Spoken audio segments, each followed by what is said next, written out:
you. Okay, so but again, you're beginning again so that you get so you get to know again. All right. So I did write my notes somewhere of the way I want to run today. Okay. Tarot starts nowhere.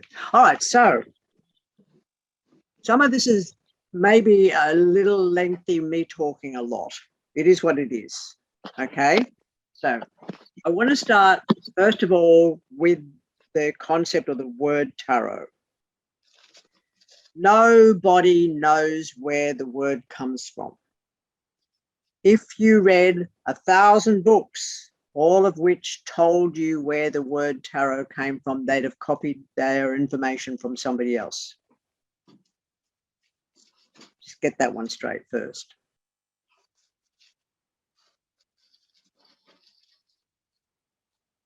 So that you can, yes, you can read a book on tarot. You can read one of my books on tarot. I don't give a shit if you don't, because it doesn't matter. Because mostly because it keeps moving. Everything keeps moving. Nothing is still. Okay, this is oceanic. What you're dealing with is weather. Tarot is weather. It's probably the closest word that explains what tarot is. Weather patterns. Okay, and all of us are meteorologists. That's first off. So let me take you on a bit of a journey, because I think it's really important to do this before we go into the understanding of the depths of tarot, which is going to be Kabbalah, and then we'll break it open from there. So I'm going to use the concept of a timeline. Okay, I'm not going to ask you forgiveness. I'm just going to do it. Take the idea of the Bronze Age. Can we do that for a moment? The Bronze Age, we're in what's called the current era. The current era was based on it had to do with a financial association with the Romans. Some people think it's got to do with Christianity, and actually doesn't have to do with Christianity. It's based on a massive change of paradigm that occurred as a result of economics 2,000 approximate years ago. So a year zero was created. Now, that's pretty funny to the Chinese, and it's very, very funny to Jewish people, and to some people, for example, who don't even bother with whether it's a year, like people from every indigenous community throughout the world, the idea of a timeline is kind of silly. The idea of one thing expanding from another thing, that's not silly, but the idea of a timeline is, but we'll start somewhere. So 5,000 years ago, approximately, people were traveling from Ireland, which is where the copper came from, across from Ireland, the east coast of Ireland, around the Dublin area. They would cross across to Anglesey. From Anglesey, they would travel down the coastline to what is now Cornwall. That was at once upon a time called the tribal lands of the Dumnonia people. With me? And the Dumnonia mined tin, because bronze is made from tin and copper. You with me so far? Okay. So what happens at the very, very base of what's now known as Cornwall is a place called St. Michael's Mount.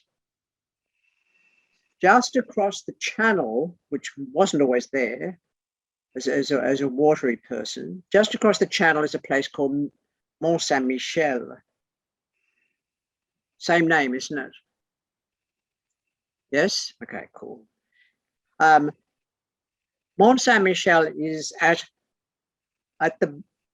it's almost like a guardian of a place called Karnak. Not the one in Egypt, by the way. We're talking about what's now known as modern day France, but it's still Karnak. And these are places you can track the standing stones if you wanted to sort of map any of this information. It's well worth mapping, because as you map, what happens is that aspect, I don't know who it was that spoke earlier about the aspect, I guess, of the fact that it's in the background of the consciousness, okay? Even the fact that the kids have come up with the box before you have got the box. So, The standing stones were navigational tools, are navigational tools. Okay, but we'll get around. The whole thing is navigational. All of this is navigational. But so you've dug up your copper from Ireland, which wasn't called that. You've come across the very small body of water that's called the Irish Sea, and you've ended up on Anglesey. Anglesey is the modern day name for Mona. Everybody know what Mona is. Also called Inishmon, and it is known as the Isle of Druids. You can just keep that in your back of your memory banks. We'll get back to that's important in a minute. There's the Isle of Druids, and the word Druid is also called, it's also spelled D-R-U-I with a grada on the top. And anybody not knowing what a grada is, it's like a French acute. Okay, so it accentuates the last letter. So that's the Isle of Druids. It's not destroyed yet. We haven't got to that period of history.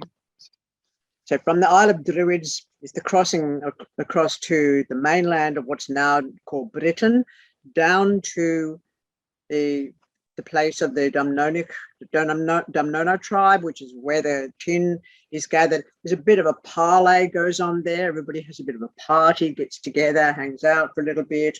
Then they move across from St. Michael's Mount to Mont Saint Michel, from there to Carnac. They might hang out in Carnac for a while. Then they're going to cruise on all the way down what is now known as France, and they're going to come to a place that was called Massilia.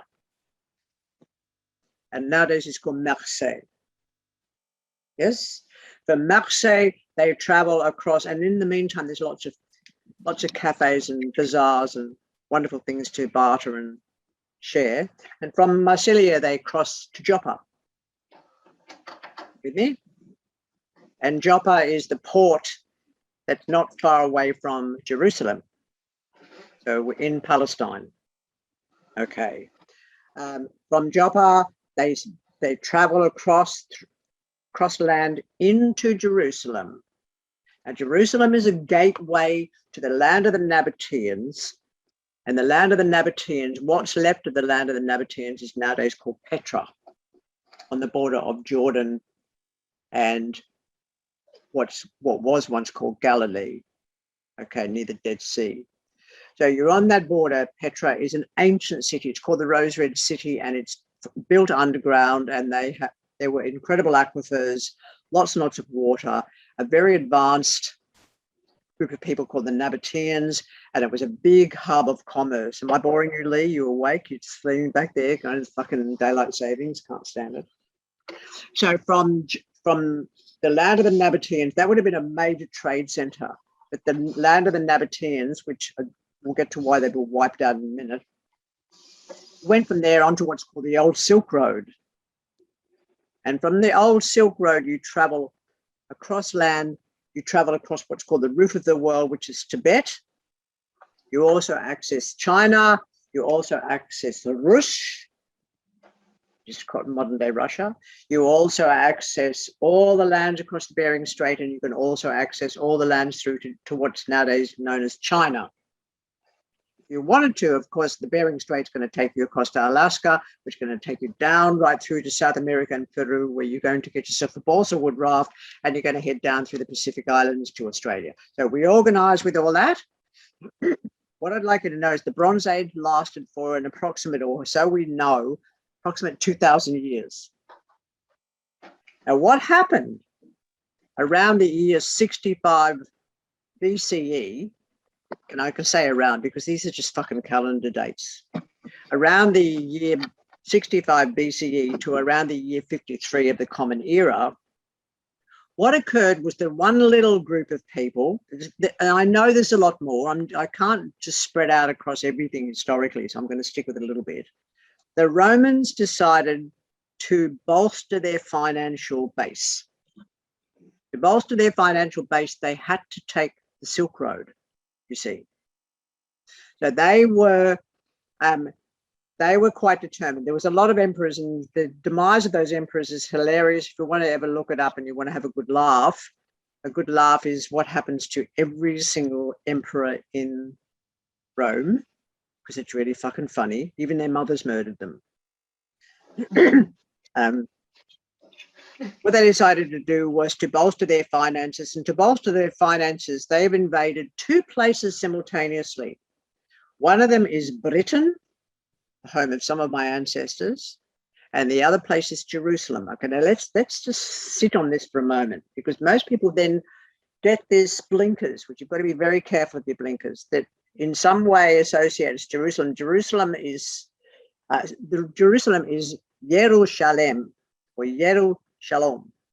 And Yero is city, Shalom is peace. Okay, you with me? So that just means city of peace. So it was a pretty peaceful place. But what's interesting is that outside of the walled city of Jerusalem was a place that was called the Forest of Asherah, Asherah. Might want to write that down just so you've got a point of reference. Now, if we can do a little bit of biblical stuff in here, and of course, the twistedly interesting biblical stuff is where you start saying why, and these questions are much more important than your answers, because with the questions we can speculate, with the answers we've trapped the wolf in a box, and we're not going to do that. Okay. But what's interesting is that in the book of Ezekiel, biblical text, is a whole sequence of sights or visions that this bloke has had. And if one didn't understand the concept of Kabbalah, one wouldn't know what he was seeing when he talks of sapphire thrones, for example. That's supposed to be a snare drum moment.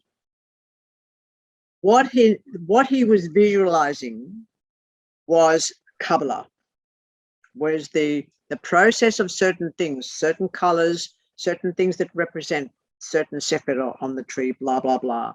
But he's tripping. He's on Amanita muscaria. He's fed it to the fucking camels. They've pissed in his bucket. He's drunk that shit. And the use of Amanita muscaria is very well known throughout that region. And the other thing that was very well known was associated with what's called the hashishim. The hashishim, which did use hash, were the warrior caste of that particular region. Okay, so we all you with me so far? I'm not boring anybody? Okay, cool. So the temples of, they're called the temples of Asherah, which is really odd because of the word, but I'll leave it in there and you can sort of like just cross it off, cross it out, rub it out, do what you've got to do with it. This place was made, it was an oak grove. Some people speculate that it was a grove of cedars. It's also irrelevant though. Maybe it's not. But what's interesting, if I can just for a moment remind everybody of how short the distances between one place and another in Europe are. If you haven't been to Europe, you've got no idea. I got the shock of my life when I went there and I realized that everything, like I could drive across from London to Cornwall in 5 hours. And of course, for an Australian, that's nothing. For Europeans, I ended up getting lost in Reading, and the cop in the cop shop in Reading said, "You're doing what?" The idea of crossing the country, of course, was not applicable at all. So everything's close together. So to get from Dublin to Massilia probably would have taken about a week.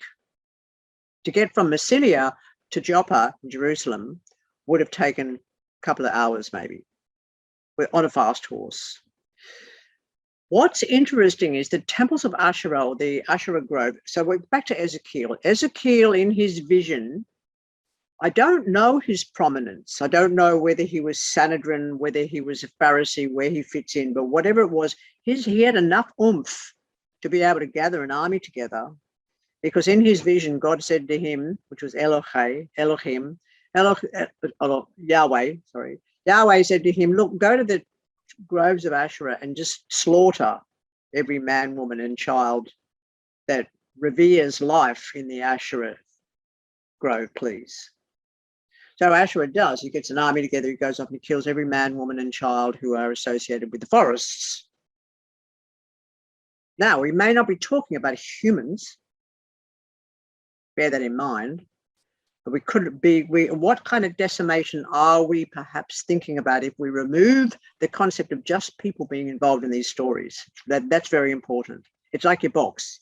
You're just talking about my box, this, I did that, I did something else. What I'm asking is that perhaps this is nothing to do with us, but perhaps everything's to do with us. So he goes and slaughters, but the Asherah, the original tree of life, or Otzim, which is what this particular thing we're going to get onto today is all about. The original Otzim was called the Asherah tree. And the Asherah tree is your heritage. It's your parents, their parents, their parents, their parents. In most indigenous communities, the knowledge of kinship systems is vast. Yes? That includes in certain religious ideologies like Judaism. They have a person who keeps a record of who's fucked who and who's related to who. It all interweaves like a tartan. You with me? Okay. So Ezekiel's gone and killed supposedly every man, woman, and child that's in the forest of Asherah, which is outside of Jerusalem. Now that's a little reminds me of Rio Tinto. If you can bring it into today's ideology, it's just like we're looking at Rio Tinto and what Rio Tinto is doing in Western Australia at the moment to the environment. They're blasting these ancient caverns that have got these artworks in them that are approximately 70,000 years old, for example. They're just like, oops, sorry. Well, this is what happens still. And so I'm saying we're still 2,000 years in the past, or 3,000 years in the so-called past. We're still there, and the same thing is still happening. You with me so far? Okay. So Ezekiel has his vision. There's the oak forests. The oak forests, the people in the oak forests are also including the plant people and the animal people. I will mention that here. Then you've got Jerusalem itself. At the same time as what's happening in Jerusalem, exactly the same time, the diaspora in Jerusalem mirrors the diaspora in Britain. So that the slaughters and the massacres of indigenous people occurred at the same time. And you also had to get put in line. Now, earlier, Danger, I think it was Danger, mentioned the cruciform shape. This is rather interesting. Because at the time of the Roman invasions of both Britain and Jerusalem, Rome decided that its major form of torture was to crucify people. So all the roads were lined with people who'd been crucified. They're with ropes, they're upside down, there's some sticks. It's a little bit like Vlad the Impaler doing his thing, but he got the trick from the Romans in the first place. All these crucifixions were taking place apparently all the way through to all along the road to Damascus. There was just all these cruel crosses, and all of these cruel crosses, none of which were necessarily cruciform shape, by the way. It didn't ever, who was slaughtered, it didn't matter. The only reason for crucifixion was sedition. Sedition. And I'm just going to break away a little bit for a second from this whole lead up to tarot, break away a little bit because of the oddness that all of you should be considering. I mean, how many people here had, probably half of you, that's a bit of an assumption, but I would assume half of you have had anything to do with Christianity or some variation of it. So just to say half of you have, and this makes a bit of sense. Okay. Sedition. Yes, somebody wrote sedition, or someone spell it right. Thank you. So anybody in this fucking piece of folklore that's been passed down through as factual, that's called Christianity, in this piece of folklore, what happened is the man that they'd picked up named Yeshua, which is Yod He Shin Vav He, by the way, we'll get around to that in a minute. The moment you add Shin to a thing, you've added some tooth and claws and a bit of sort of like firepower, or a smoking gun to a word. We'll get back to that. This person was supposed to have been strung up or hung up or nailed up or whatever you want on a place called Golgotha, the amount of skulls, which was solid rock, by the way. You couldn't get a fucking cross in there if you tried. And it was done on private property, supposedly. And according to the folklore, there was a cross on one side and a cross on the other side, and a thief was on each one. And one of the thieves asked Jesus to forgive him, and the other one didn't. With me on that? Except for the fact nobody ever crucified anybody for theft. They used to cut their hand off. That was left to the Sanhedrin. That wasn't taken up as any, the Romans didn't give a fuck about any crime whatsoever except sedition. Because sedition said, do not challenge our might. That's all sedition is. John Howard, by the way, in Australia brought back the law of sedition in the 1990s. I don't know whether you knew that, as an illegality. So it became illegal to speak out against the government, and it's an imprisonable offence for the last 20 years. Okay, and if you didn't know that, it's well worth knowing. So anyway, we go back to this particular period of history when Rome's doing its thing, and it's destroying all the people in Britain, and it's destroying all the people in Jerusalem. Now, it comes through this historically as if in some way they're separate, and they're not separate. But this is a trade deal, to get me. So the tin, which comes from Cornwall, and the copper that comes from Ireland, making the bronze, is worth a lot of money. So it's equivalent, because at that stage historically, gold wasn't that big a deal. Okay, but bronze was. Most were Bronze Age to Iron Age tools. Yes, that's absolutely fantastic. But the trade routes between China and Ireland were well established when Rome decided that it was going to invade Jerusalem, when Rome decided that it was going to invade Britain. Now, note, it doesn't mention any of the other invaded places, but that's because they didn't have an historian with them who could write journals. So we don't know what happened to the other places. But when Jerusalem was invaded, we had a thing called the diaspora, and the diaspora ended up creating what's called terra nullius in Jerusalem. Everybody had to fuck off unless they followed the rules of the Romans. The same thing in Britain. If you fucked off or you died, unless you succumbed and became a client kingdom. And the people that were working with you were then brought into slavery and a feudal system. So we've got Jerusalem, we've got Britain. We can just leave Britain out of the thing for the moment. Now, when we get across to Jordan and the lands of Nabatea, that journey opens up that takes us across to Tibet, takes us across to China, takes us across to all the other countries. And trade has been going on a long, long time, but we are almost indoctrinated from a young age not to know this. We're indoctrinated from a young age to see events historically that come through school as separate, and they're not. These trade routes and the idea of what's called international free trade that's occurring at the moment is identical to what happened around the time 63 of the Common Era, or the Roman invasions of Jerusalem. Now, at the time of the invasions, there were several sects, and there was apparently a messiah on every corner. Oh, let me fill you in on that one. You probably, some people here have heard this. The word messiah, you know where it comes from? Anybody know where it comes from? I do. Is it important? Yes. The word Messiah. Yes, Ari. Comes from the word messiah, which it means anointed. No. Either. No, incorrect. The word Messiah comes from the Egyptian word Mesa, which is the fat of the crocodile or the monitor lizard that was used to anoint a pharaoh to godhood. Yeah, I knew it had to do with the crocodile fat for the anointing. Yeah, but it's got to do with, that's it. So what you're talking about, the anointing, has nothing to do with it. The anointing in this particular instance, the Messiah is the product.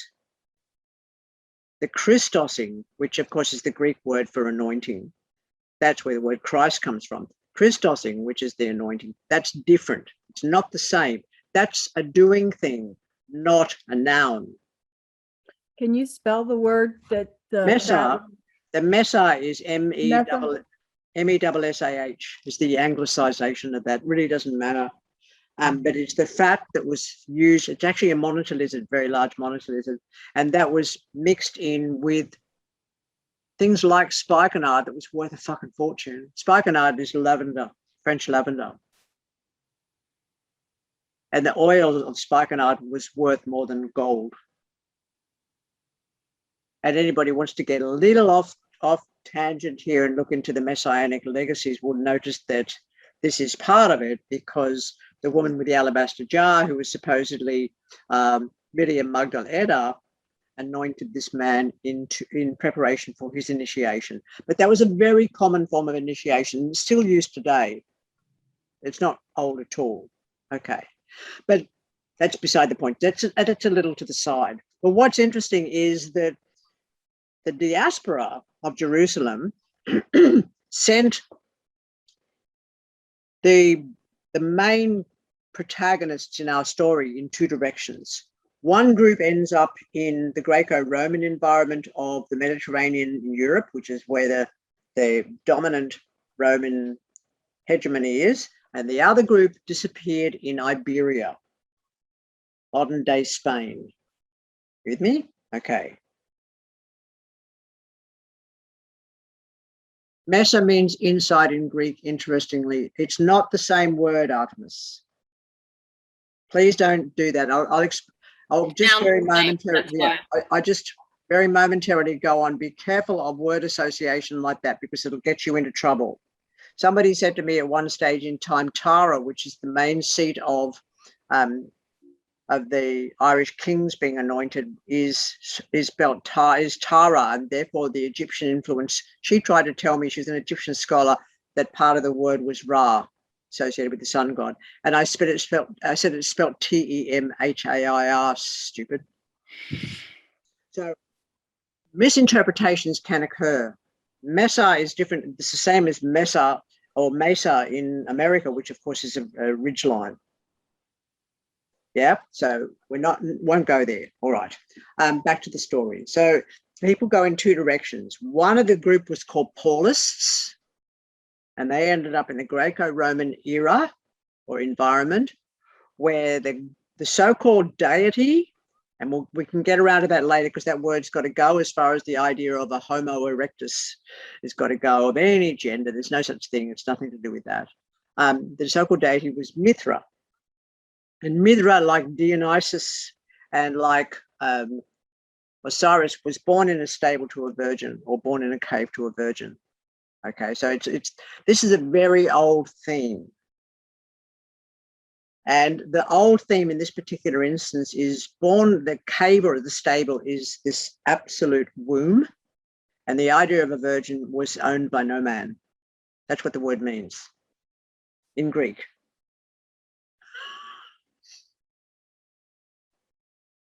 So that in Jerusalem, for example, under the auspices of not only the Sadis and the Sadducei and the even the Elohists and all the rest of it, the idea a woman had two marriages. The first one, she remained virgin, owned by no man, and that marriage would take place if she, in preface for maybe if she was fertile and she could get pregnant. And the marriage proper didn't take place until she was able to bear a child. Because the whole point of marriage was to do with procreation, had nothing to do with love. Hi, Victoria. You're looking very, very worried again, as you always do. I love that look. Okay, so when the dudes get to, and this is the Paulists, when the Paulists get to the Greco-Roman environment around the Mediterranean, in those regions, the only so-called, and I'm stumbling because I don't want to use words that could be misinterpreted. That's the only reason. You with me? The people in power, and that's a very dodgy way to put it, however I'm putting it there. The people in power were, for lack of a better word, worshippers or adherents of Mithra. Now, Mithra is called the god of war, just like Mars. That's bullshit. And in your time, if you can look for what it really is, that's important. But if you accept that Mithra was considered by the soldiers to be the god of war, then you're fucked. And I'd ask you not to be. So do your research. That's important. Okay. So when they got to Greco-Roman environments, which was the creme de la creme, that's where all the money was. It's like a little like trying to think the Dubai, for example, comes to mind. Okay. When they got there and they found that all the money, they had to somehow turn around their little religion from the Mount of Sinai, which is a thunder god called Yahweh. They had to get it somehow accepted. So they created this legend, this story, came to be known as Christianity. And Christianity was implemented by way of a hostile sword. Let's be very clear about that. So the other group that disappeared went to Iberia, which is modern day Spain, and disappeared. Okay, I want to get rid of that chat box off to the side. There's no use to the moment. No, cancelled. Okay, that's not working. Okay, disappeared. Now, nobody knows or knew that they were there. These are the other people who've run away from the conquerors. Yes, they disappeared. And they didn't raise them. Nobody knew that they were there historically until the 1300s. Now, the 1300s, 11th, 12th, and 13th centuries are very, very interesting because by the time the 11th, 12th, and 1300s are established, Christianity is well and truly the religion du jour, okay? And it has blasted its way through massacre after massacre after massacre because it got the ticks that it needed to be authorized. In the 1300s, and then of course the Inquisition goes down there, and what happens with the Inquisition? Of course, that's a power grab by the Northmen, which are the Normans. Of course, were not French. They came from the Nordic areas down through France, across to Britain, and took over all the homes and territories of the indigenous Britain, while the indigenous Britain were often saving their souls by going on a crusade to Jerusalem, and most of them died. When they came home, they didn't have their properties anymore. That's just a little beside. So the group that disappeared didn't raise themselves up again until the 1300s. And the person that raised their head up was a man named Moses de Leon. Please write that down. Moses de Leon. And Moses de Leon raised his head up from where he'd been hiding, or where the people had been hiding, with a book called the Zohar, which is translated through to Book of Splendors. Anybody who's interested can get also hold of anything by a person called Carlos Suarez. And the first section of that person's book called Moses de Leon, no, the spelling's wrong. We'll get around to that. Sorry. The Zohar, which was the Book of Splendors, which was Kabbalah. Now, I'm talking to you, and I'm talking to you without you having to necessarily write down anything except certain points, because we have become very, very, very lazy as a people by using pen and paper. There's a very important reason that we haven't. Yes, thank you, Luna. I think it is, Leon. Insofar as most cultures that are indigenous, which have been wiped out by Christianity, have been cultures of orality. But this is why I'm talking to you instead of reading what I'm telling you from a book. Okay, I haven't put this in a book. I have taught this for decades, this information. Moses de Leon pops his head above the surface. He's got the Zohar in his hand, and the Zohar, the Book of Splendors. The Book of Splendors is this, which we're going to cover in a few minutes when I finish telling my story. Now, Moses de Leon began the process of introducing Kabbalah to the people of the so-called West.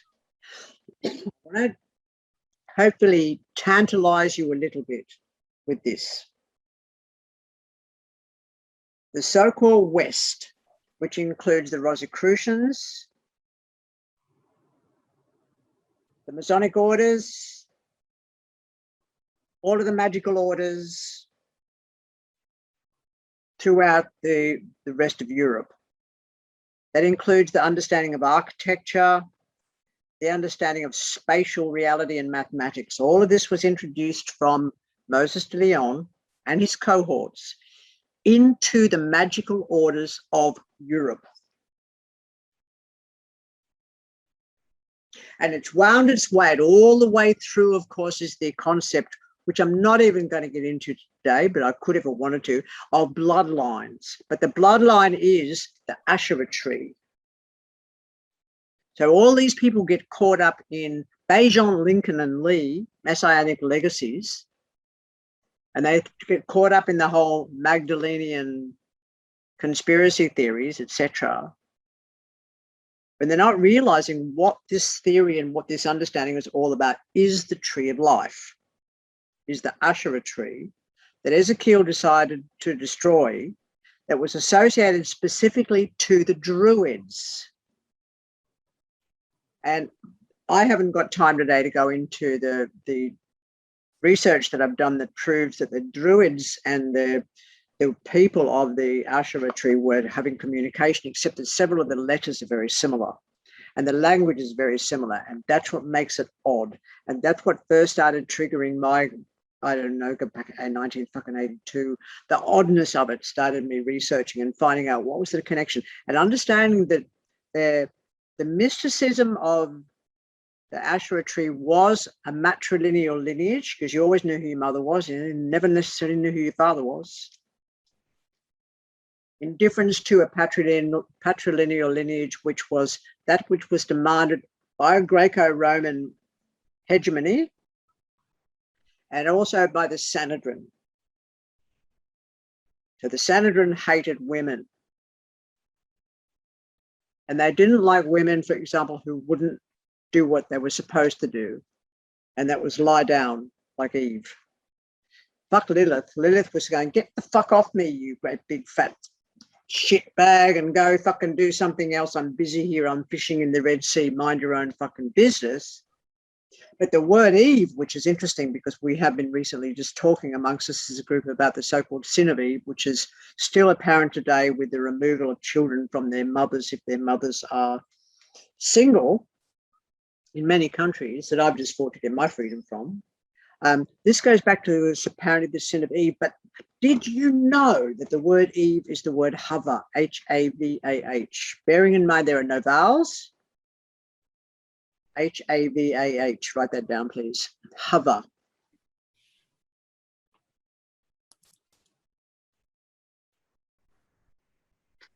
And Havah translates through to one word and one word only, and that's life.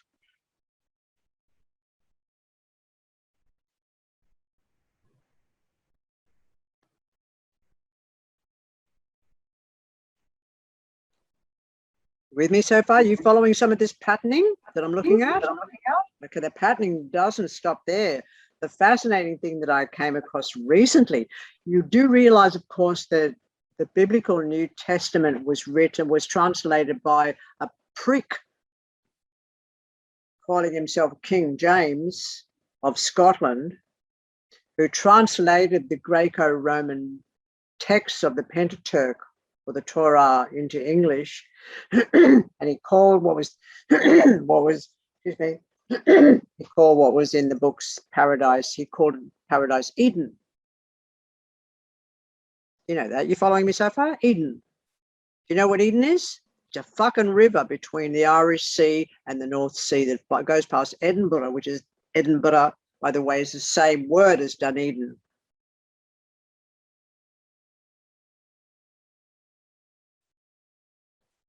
You getting me? You following this? How is Edinburgh and Dunedin the same word? What's a borough and what's a dun? A dun is a fortress. It's a Celtic word for a fortress. A borough is an Anglo,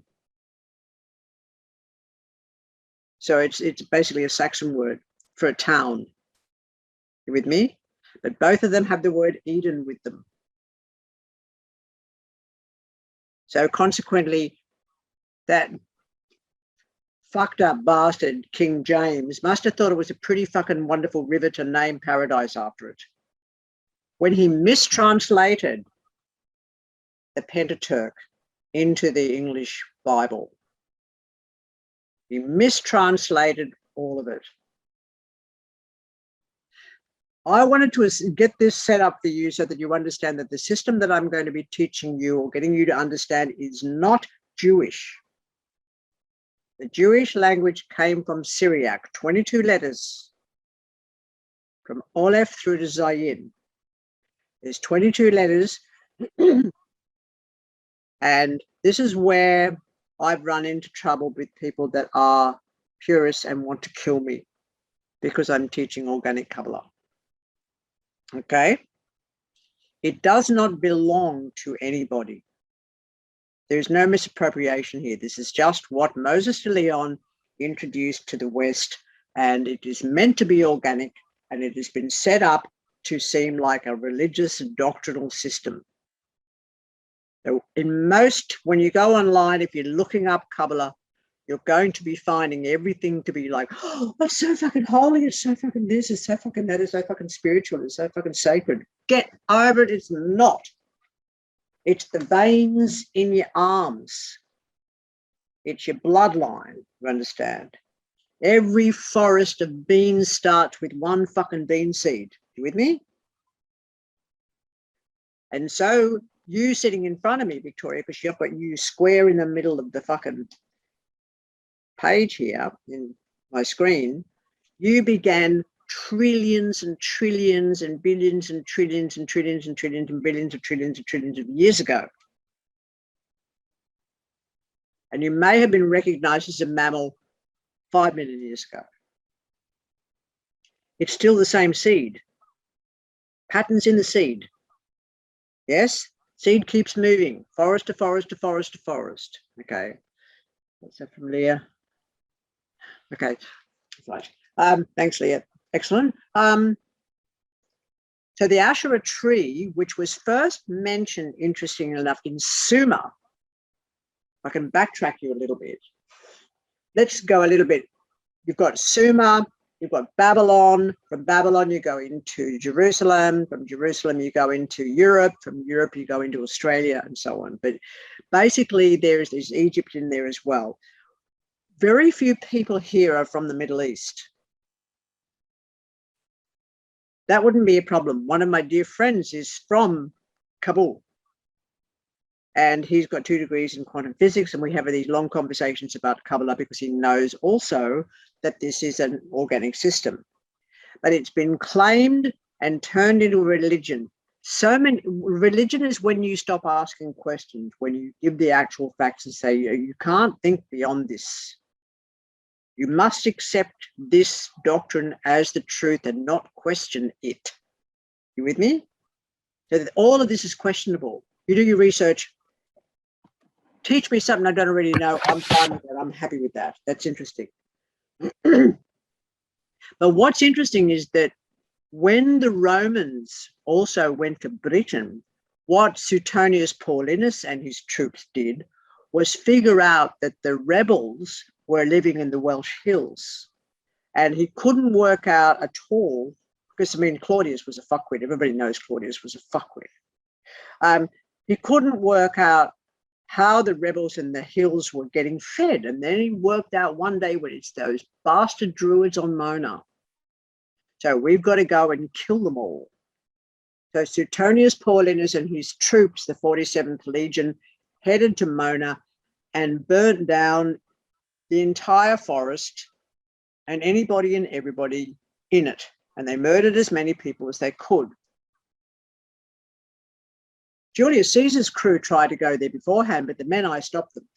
They couldn't cross the water because they were terrified of what they called the shadow women, who were all along the edges of the water, summoning the storms to come down and to drown the fucking troops, which they did. Okay.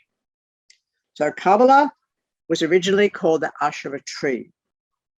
Asherah is the same word with a twist as Hava.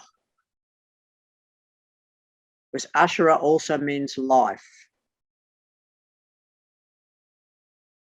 So somewhere the idea of permaculture is really old, but includes us as a species. We're involved in the pattern of permaculture when we think of the Asherah tree. The Asherah tree is not for example, is knowing that you don't go and pick that particular group of mushrooms and leave none, because if you leave none, the spores will not generate again in this when the season is correct. Okay, it's knowing what to plant when, and that includes ideas, that includes knowledge. So within this system that we're going to start to unfold today, it's 3:26. I'm running a bit behind. That's okay. It's fucking daylight saving. I wanted to give you this information beforehand so that you realize that this is organic. This is not based on any dogma. And it is not in the book Advanced Tarot. So it's just between us. Now, let's get back to the sort of the diagram. I did get you to, first of all, this is the thread, if you like, of the songline from Moses de Leon. And before Moses de Leon, back to Jerusalem. Before Jerusalem, back to the temples of Asherah, which were the forests that were burned down by Ezekiel, because let's not worry about whether people are LGBTQI or women, for goodness sakes, but they've all just got to die. They're not worth anything. They're not even worth the same amount as a goat. Okay, so we can afford to get rid of them. But are they actually talking about the forest, the Asherah, or are they talking about the survival mechanism of people who had the same thing before the Industrial Revolution, which was called common land? You with me so far? Do you know what common land is? Common land is the land that's available in an environment of forest where everybody can get their food. And isn't it interesting how the word common has been manipulated into a word that means less than important?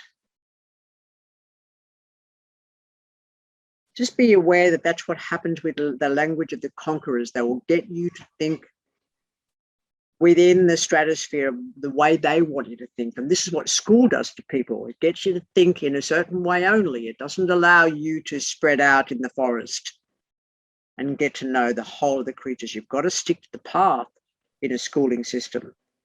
Okay. And in the schooling system, of course, the whole idea of permaculture doesn't get taught. You're not taught to be makers and creators of boxes, the processes, the mathematics thereof. You're not taught that from the beginning. You're just taught to learn the math, not what it's for. You know, you have to sort of like spend 16 years learning the math before you perhaps potentially go to university and find out that it's got to do with atomic fusion and a bomb that gets dropped on someone like Hiroshima. So we can be manipulated and railroaded by these systems that have been in place for a minimum of 2,000 years.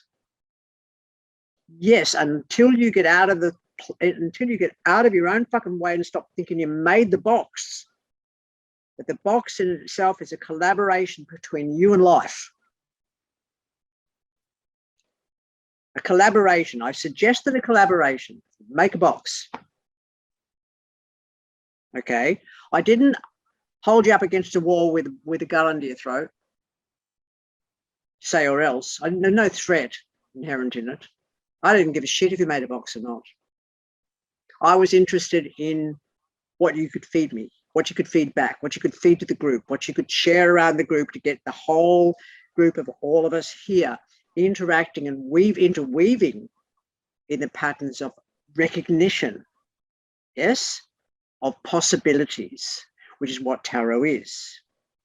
So you've got 78 cards in a pack of tarot. Involved in them, you've got a pack of tarot pack of cards is usually split up into two sections. Those two sections are called minor and major. Fuck that off to start with. Okay, we're not going to use the concept of better than and lesser than.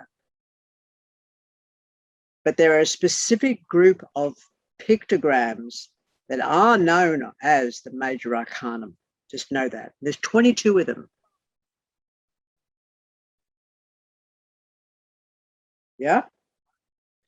They are 22 letters associated with each one of those pictograms. There's a letter connected to each of the 22. With me? From Aleph through to Zayin, including het and sade. Don't think about it. Don't think about it yet. We'll get to that. But you've got 22 letters there. Those 22 letters, which are called the 22 Hebrew letters, came from Syriac. And they probably came from elsewhere before that, because we could be looking into the future, not the past. You know that, don't you? We've already established that. So we could be coming to understand what the hologramic knowledge or wisdom that the ancient people of the ancient future have left for us to discover, so that we can become who we're going to become 10,000 years from now. Following me so far? Is this meant to fuck your brain around? Yes. But so that you've got it in there to let it move, to give it some air, you understand, to give it a bit of space to break away from the way you thought you were going to learn. You're not going to learn that way here, because everybody's different, and knowing that gives you a freedom of breaking away from fixed ideology ever. You will never implement an ideology onto another person, and vice versa. If they try, you can calmly go, you don't have to agree with it.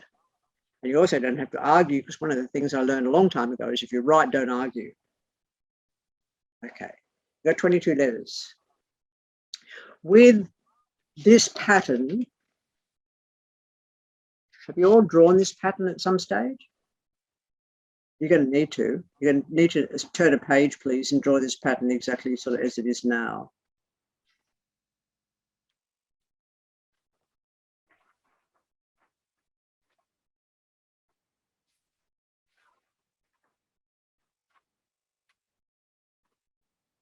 I want to get to a certain point to sort of close up today. I'm sort of glad that we're on. Can I borrow your pen? Okay. I'm just going to start, because I don't want to be able to utilize my friend's pen all the way through. I'm going to I'll just do this. I'll just start. No, it's all cool. Here you go. Don't come back. I want to start out by, first of all, just drawing 3 lines. See how I've linked those 3 spheres?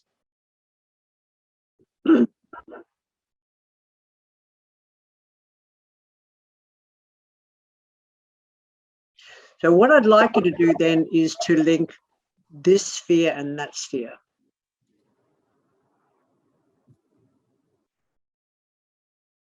Straight? Yep. Oh, Yep. And then from this sphere to that sphere.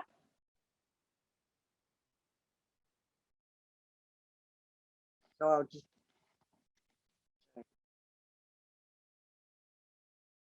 And all those little mini dots in the middle, like? Yeah, those little mini dots will matter. They will and they won't. There are a couple of people who've done this before with me, and they know how fucking funny I'm being. Sorry, it's not. So see what I've done there so far. I've done that little triangle shape, and then I've done a line that goes all the way through to this sphere here, which is the outside. So, because actually we're looking at this. So one could say, this is my gut, and I could say, this is my skin. Okay. Then what I've done here, if I was to the, I mean, I'll continue. So down to the side, I'll put a line, I line those ones up on the side.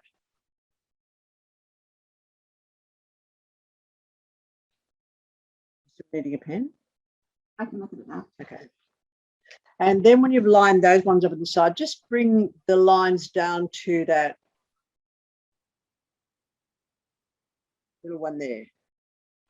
And then those ones that are at the bottom there, just bring them down to the very bottom one.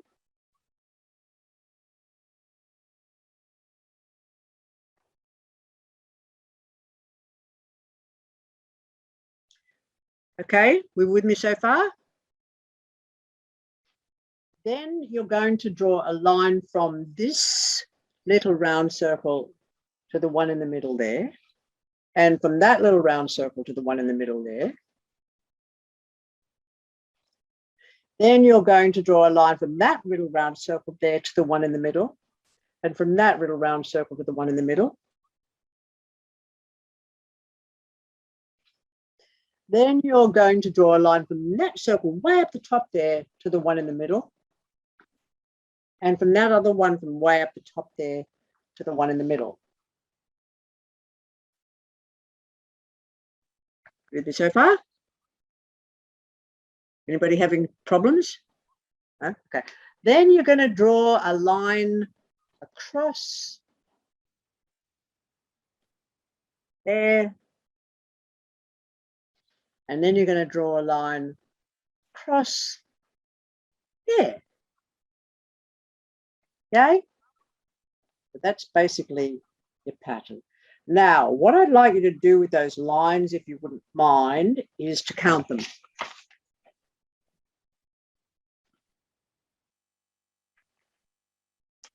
And start, when you've counted them, start telling me how many there are.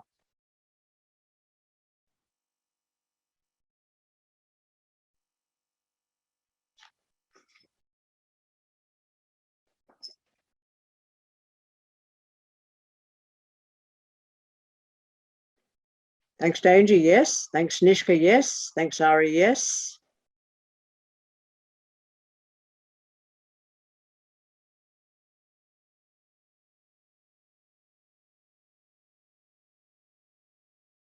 Thanks, Keke, yes. Lily, yes. Rebecca, you've got 2. You might have missed something. Sharon, yes. Gabrielle, yes. Victoria, yes. Will, yes. Kristen, yes. Katarina, yes. Rebecca, yes. Okay, cool. So looking pretty much like you've all got the number 22. Okay, cool. Then may I have that sheet back? So if you've got 22 of them, and then you've got, if you add the 22 of them, how many of these circles have you got? Not included the dotty one at this stage.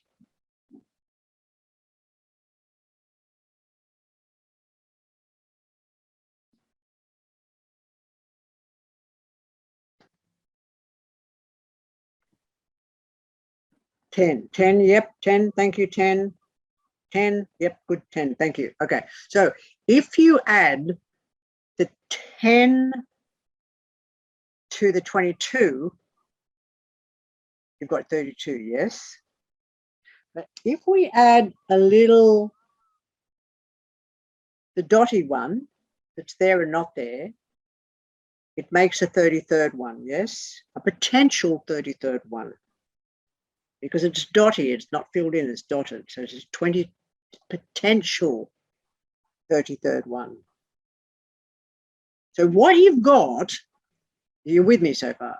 You're all looking down, you're busy there with your pens and paper. What you've got is 22 letters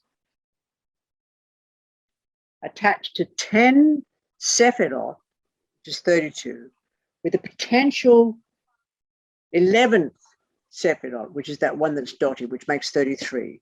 So numerologically, we're going to be hitting 22, 11, 22, and 33. We get onto numerology next week. We're all, every bit of this is all woven together in a tapestry. That's the tree of life. Okay, so each one of those 22 lines that link up each of those circles is what is temporarily called the major arcanum. They're the pictographs. There's 22 of them.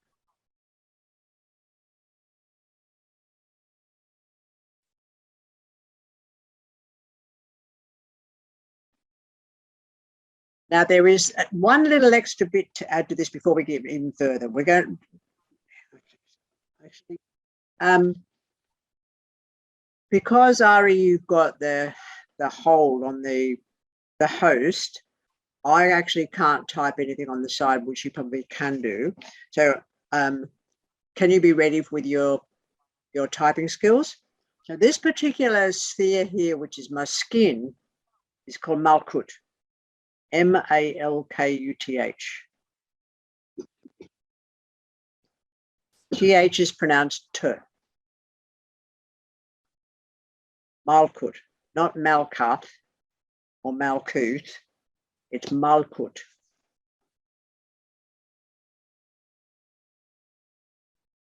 If I go under the dermis a little bit, deeper into my body, this next circle is called Yesod, Y-E-S-O-D. Ari is putting them in the side for you to look at.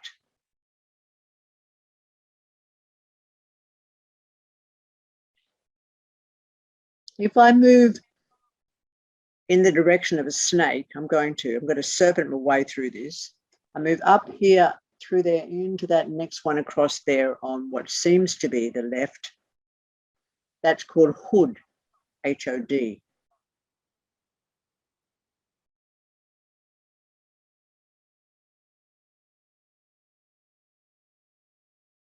I cruise across that line there. The next circle is called Netzach, N-E-T-Z-A-C-H.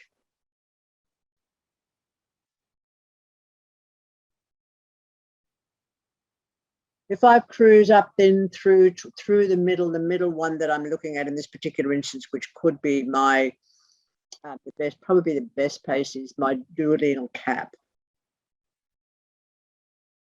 The duodenal cap is at the very top of your stomach, yes. About that, it's called Tiferet, T-I-P-H-A-R-E-T-H. P-H is, as in, fuck you. Firmament.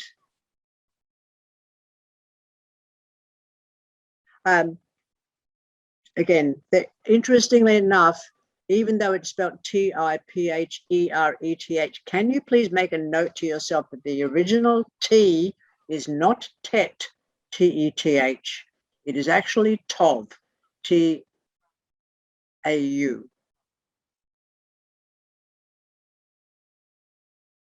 If Keke has got a PNG diagram, please remove it. Keke, please remove that diagram, the PNG file. You there, darling? I don't know how to remove it. Okay, I'll write. It just had the words you said. That's. I just want you to not do that. This is an oral class.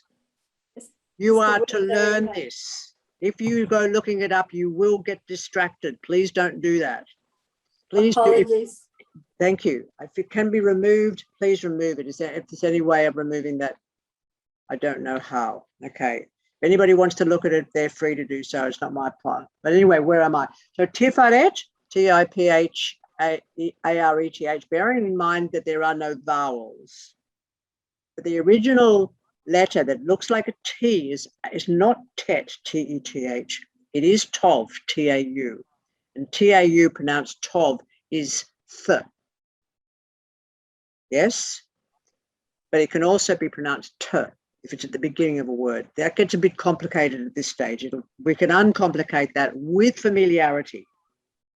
Okay, moving across in the serpent shape, we come to this particular circle here. This circle is pronounced Gevurah, but is spelled G-E-B-U-R-A-H. But a B in the middle of the word is pronounced V.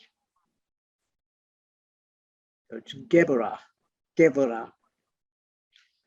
From Gevurah, we travel across this line here to this particular circle, and that circle is called Chesed, C-H-E-S-E-D.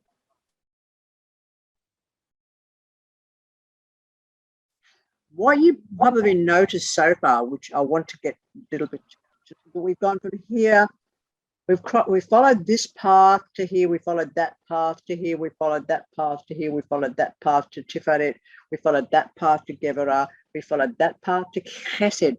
Now, the only place on this diagram where there is no path we're on now, we're going across here without there being a path to this particular circle up the top here called Binah. B-I-N-A-H.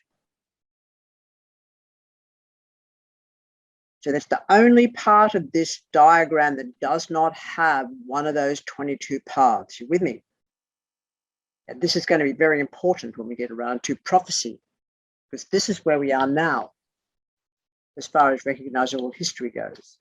And there we go across that path to that particular circle there, which is called Chesed. sorry, Chokmah, Chokmah. Chokmah is also called the sphere of the zodiac. And it is also called the place of Hava, Havah, which all, as we were discussed earlier, is called Eve.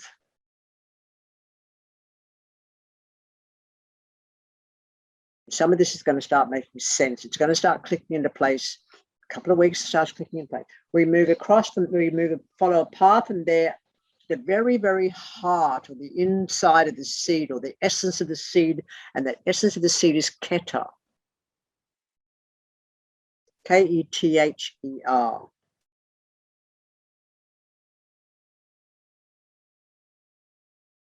This little spotty bit in the middle is known as Da'at, D-A'-ath.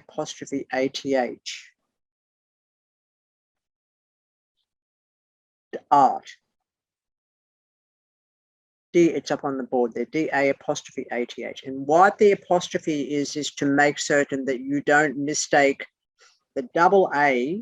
The double A in this language is Oyin, which is a very different letter. The double A is two separate olives.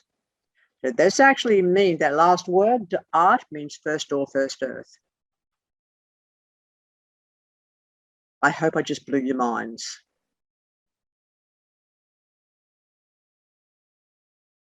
So it's a possibility because it's not a known thing. It never sits there solid. It's a possibility.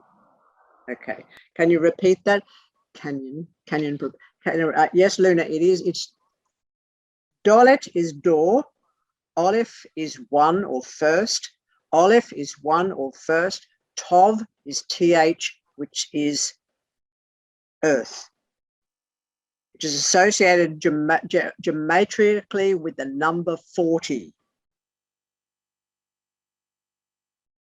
Is this all making sense? No, I'm chucking all the jigsaw pieces in the middle, and you've got the lid of the box. You'll have the lid of the box, and then you can start to put it all together. But if I don't give you all the information at this stage in time, you'll get terribly lost because it'll be set out like a school, and that's not how this works. Okay. So the art is there and not there, which means that it's all possible potentials. Okay, now let's just relax for a moment. And I just want to take you a little bit further before we actually finish for the day. I want you to look at Malkut again and understand that Malkut is every possible element. That which we know and that which we don't know. And in this particular moment, just for the sake of it, we're going to pull on the Greek elements of earth, air, fire, and water. Where in actual fact, when you get into elements, there's hundreds of them. But of course, Diogenes didn't necessarily know that at the time. Aristotle did, but then again, Diogenes didn't. So they're the four elements. Okay. Yesod, the next one up, is considered associated with, these are all planetary aspects we're getting to. Yesod, moon. Netzach, Mercury, sorry, Hood, Mercury.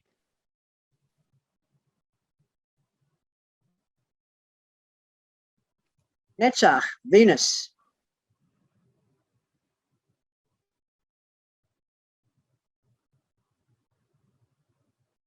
Tiferet, the sun.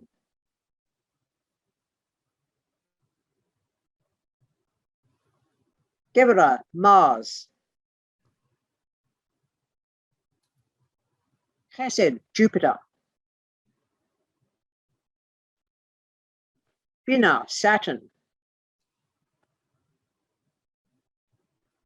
Chochmah, Uranus.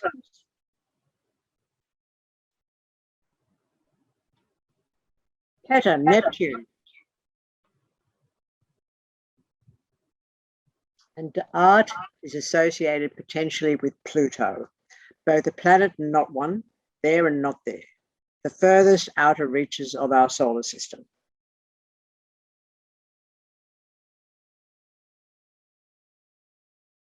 So that bottom one is. It's not Malkut. bottom. Oh, You can't sorry. use that terminology with me. It's Okay. outer. I want you to keep thinking of this way. I want you to keep thinking of this as from the deepest inwards to the furthest outwards. This is a seed. This here is when it fruits, when we reach the height of summer. This could be considered as the depth of winter. This could be considered the heights of summer. Most people think of this diagram as up and down or in and out. I want you to destroy those concepts today, please, because they will be a trap to you. And when you look at them online, you're always going to see them as above, so below, but that's bullshit. Total fucking bullshit. Who teaches me this? I've been taught by things that are not human. That's good. I was just checking on the name. That one. Just yep. show me. This particular person here, is that who you want to know about? What do you want to know about them? What do you want to know about them? Oh, sorry. I was muted. I just want to check their name. Malkut. M-A-L-K-U-T-H. Thank you. The elements that make Earth. I'm going to take you on a speculative journey before we do finish with today. A speculative journey associated with the idea of evolution as we know it. Just the idea, because nobody knows anything. That's it.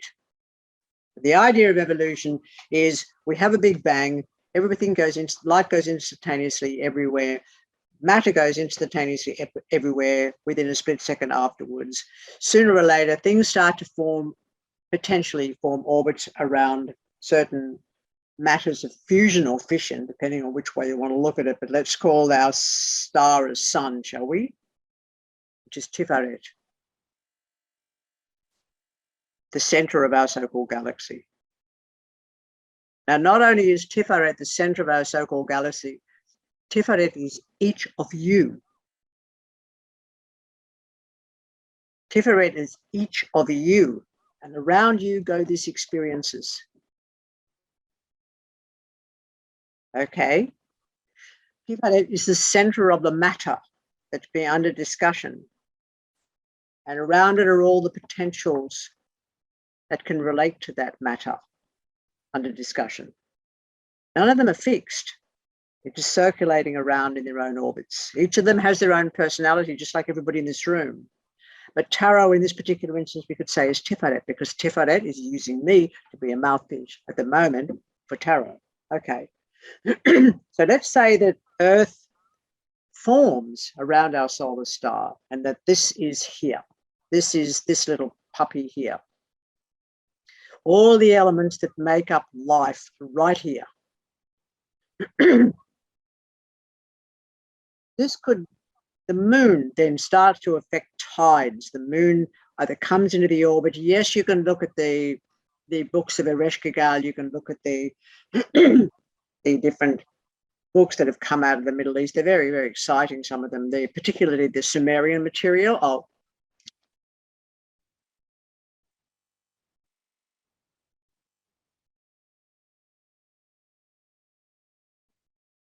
I just want, this is not.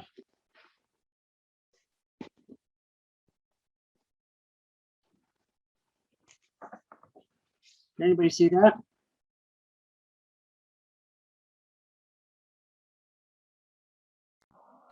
Can you see it? It's not readable. Mm. Of course it's not. It's in Sumerian. It's cuneiform. Yeah, I can see something. Thank It's you. cuneiform. What this grimoire is the translations from a cuneiform dialect. Yes, I can see you, Nilla. I know you're hanging out for me to die as you claim my fucking books, bitch. Okay, but this is cuneiform, okay, which is where the word Inanna comes from. Ishtar is Babylonian. That's much later. So that's cuneiform.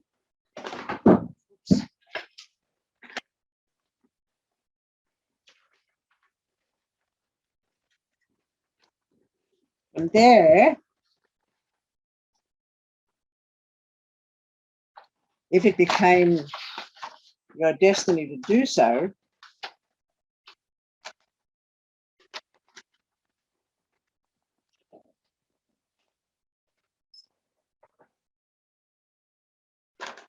you would end up with things like this.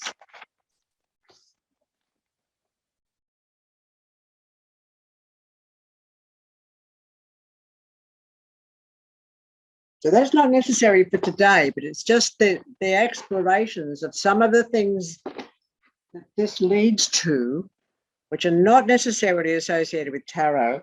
But I just wanted you to know that this is very multifaceted, and that if you get caught in the idea that this is just a tarot, you're going to be fucking losing the plot. This is much bigger than that. Okay, so Yesud, we're associated with the moon. Moon rules, it's got to do with the tides, the tidal pool, whatever. Therefore, we do associate this with water. And we can think with this concept of the moon here, Yesud, of single-cell creatures, sort of amphibian-like, heading towards, I'm cartooning it, I know, heading towards the land. When the waters finally recede a little bit, volcanoes have stopped, it's rained, fucking water everywhere, not a drop to drink, and some of us slither onto land. And ultimately, I have a flesh and blood body. There's a lot of me is water. This is not new water. I'm not made of new water. I'm made of ancient water. I'm made of water from before the Big Bang. But I am made of water from when Earth formed her one-cell creatures and we started to differentiate and come onto land. So we're talking a few million years here. And we're getting to the quickening now, historically, but that's okay. This is the only way that we can perceive evolution at the moment, historically. It'll be very different in 20,000 years and 100,000 years and 2.5 billion years, but we're not worried about that today because we can't do that. Progressing over here to Hood is where communication starts. So you might have a monkey going, hoo, hoo, hoo, hoo, hoo, hoo, hoo, hoo, hoo, hoo, hoo, hoo, hoo, and you could have birds calling, kawa, kawa, tuku, tuku, tuku. Okay, you've got communication sitting there in the sphere of Hood. So of course it's ruled by Mercury.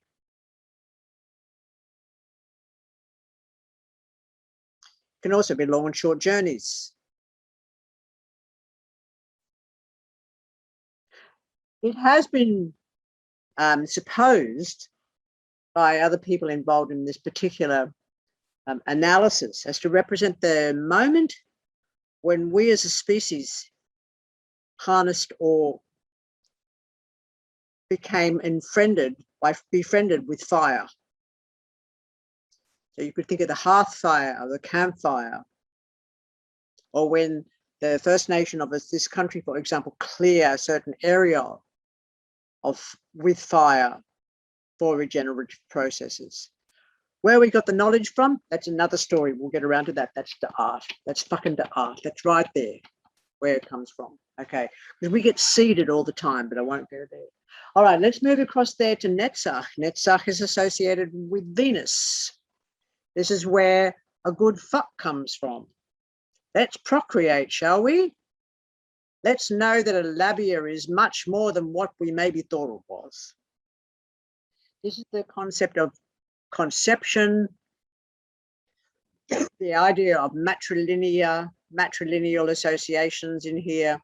It's everything fecund and juicy and luscious and intimate and yummy. Yes, a good fuck. From there, let's move across to this central theme. And if we're still on the idea of evolution, we're sort of now getting into the idea where things start to speed up, because things will speed up before they end up in a state of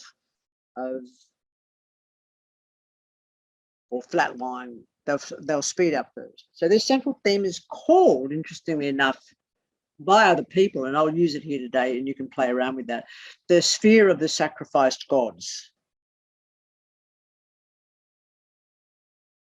Okay, do we need to spend time on this? Yes, just 2 minutes.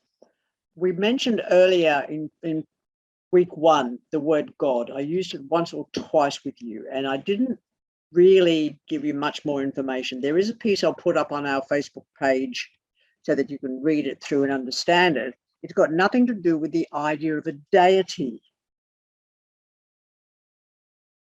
The idea of a deity, which is like the word God, the Greek word for God is demon or daemon, D-A-E-M-O-N, which is demon. Okay. Now, one of the interesting gods, if you like, in the Middle East is the jinn, D-J-I-N-N. Of course, the word genie comes from that. And the jinn is the wind, is a certain wind. Okay.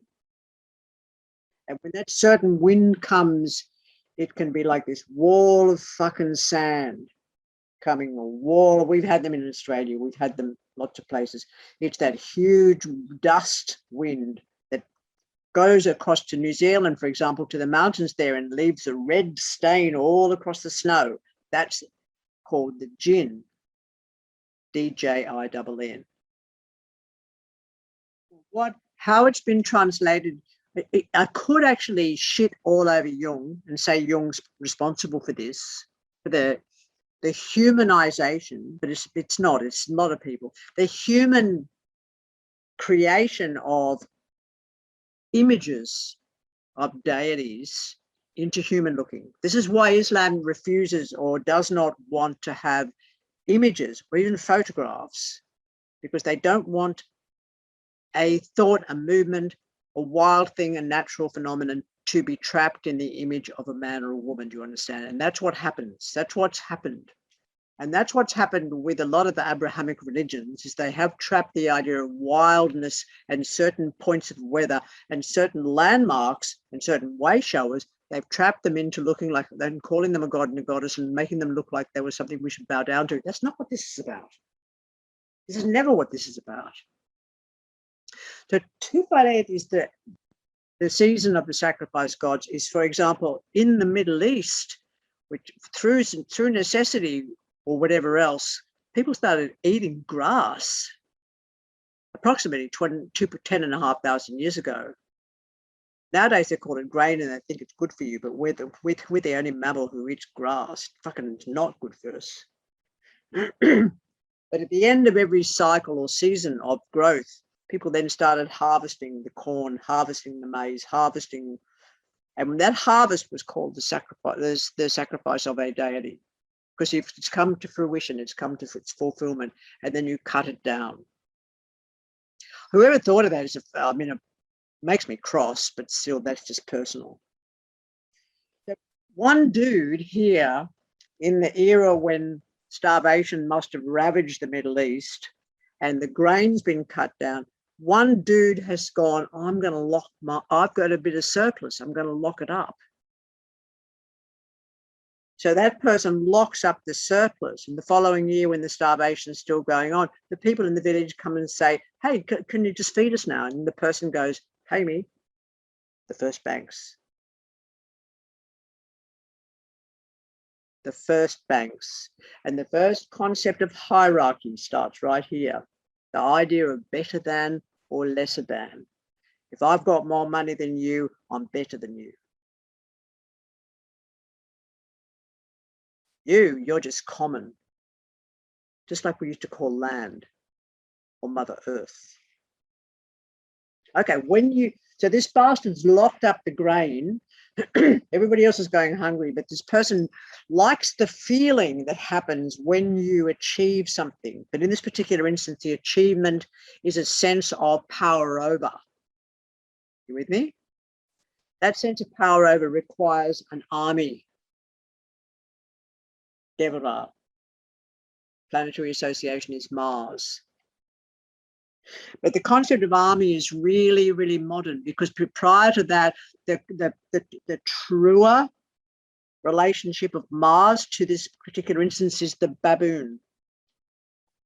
Because baboons are remarkable people. Baboons move in a pack, place to place, and they need to protect themselves from lions. So what they do is they get all of the women who are gestational, and they get all of the young, and they get all of their elders in the middle, and they trained their warrior caste. Their warrior caste, they don't gender differentiate. Their warrior caste circles them. They're trained to kill. But then there's four alphas, there's four silverbacks. Doesn't say gender, four silverbacks. And they actually, just like ravens, get at the four quarters of the group as the group moves. As the lion comes in, one of the baboons from the quarters will confront the lion while the other three circle the lion until the lion's scared off, because there's no way a lion can herd baboons. Baboons are just fucking awesome people. You with me? So the initial concept of Gevara, which is associated with Mars, was the defender of the people, the defender of your clan. This is the place where your puppy who attacks the door, whoever's knocking on the door, and your puppy barks, your puppy is defending you and their family. They are Geveric. Good old Geveric puppy. So once that's established there and the person concerned is established a form of martial environment to protect the territory that they're in where they've locked up their grain, you then end up with a group of people who are discussing this. And that discussion is here in Chesed. Chesed, of course, is associated with Jupiter, and Jupiter has got to do with the concept of education, social standing. It's also got to do with religion, the idea of emancipation in some areas, but specifically to do with growth. So that as the population around the new magnate grows, because that's where a fortress is formed, and of course the king is the one who locked up his grain in the first place, and he's got all his guardians protecting him, nowadays called a military. And there's villages formed around the outside of all that, which is where everybody trades, etc., and interreacts from there. But being Jupiter, Jupiter is the planet of expansion. I'm getting to the point. We move from there. Then of course, as I mentioned before, Binah is associated with Saturn. Saturn is a planet that defines your limitations. Everybody keeping up? Groovy. Now, where we are, as far as an evolution is concerned, is between Chesed and Binah. All of which along the serpent line or the dragon line or the lightning flashes, it's also called, transits art. D-A''ATH, which is associated with the planet Pluto, which is called the Great Dissolver. These planets are called ambassadors of the galaxy. All your outer planets are Saturn, Uranus, Neptune, Pluto. They're known as ambassadors of the galaxy. And what Uranus hasn't destroyed completely, Pluto will. Pluto turns it into its etheric sense of self. Now, what happens with, we don't know Pluto. Pluto is, even among astrologers, considered to be the most further in, the most inaccessible. What's happening here evolutionary wise is we're moving, if we could be said to be moving, because all things move from seed to to branch, to root, to stem, to leaf, to flower, to bud, to flower, to fruit, to seed. Yeah, so it goes through this cycle. Life goes through these cycles. Okay, every tree goes through these cycles. This is an area which is a shocker. And why is it a shocker? Because the art represents something that is not known. Just like Pluto, the art represents that which is extraordinary. It's where something becomes known that's never been known before.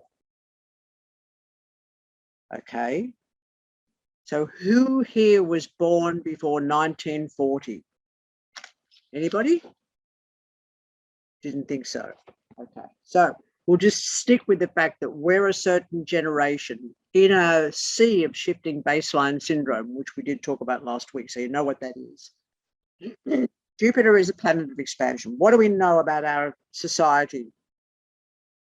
Too many fucking people, and they're all getting fat, and there's too many products on the shelves, and there's too much waste, and there's too many piles and piles of detritus in Manila where the children are dancing over the top of all the mercury. And everybody's trying to get the next thing up, the next thing up, and the next thing up. And you're known to be, the bigger your house, the better. Isn't that the way the saying goes? If you're living in a mud hut, you're cheap. But what's also happening here with Chesed, which is associated with Jupiter, the planet of expansion, people are getting fatter and fatter and fatter. And they're given more and more and more information. You see, this is where we are. So right now we're transiting to art on the way to Binah, which is contraction, which is security cameras, control, manipulation, registration, keeping it under wraps, keeping it in a certain kind of a paradigm. Everything has to be fitted, and things are getting smaller and smaller and smaller in Binah, which is where groups become fractioned and fractured and fractured and fractured and fractured. People stop being people. They become men and women, socialites, celebrities, LGBTQI, dwarves, people in wheelchairs, people with disabilities, people with mental illnesses, people who work in HR. Can you hear the divisionism? Okay, so that is Binah, planet of contraction. But as Binah says, I am not limitation. I define your limitations. And mathematically, in the dictionary, a limit is a thing that you look like you're going towards, but you can never reach.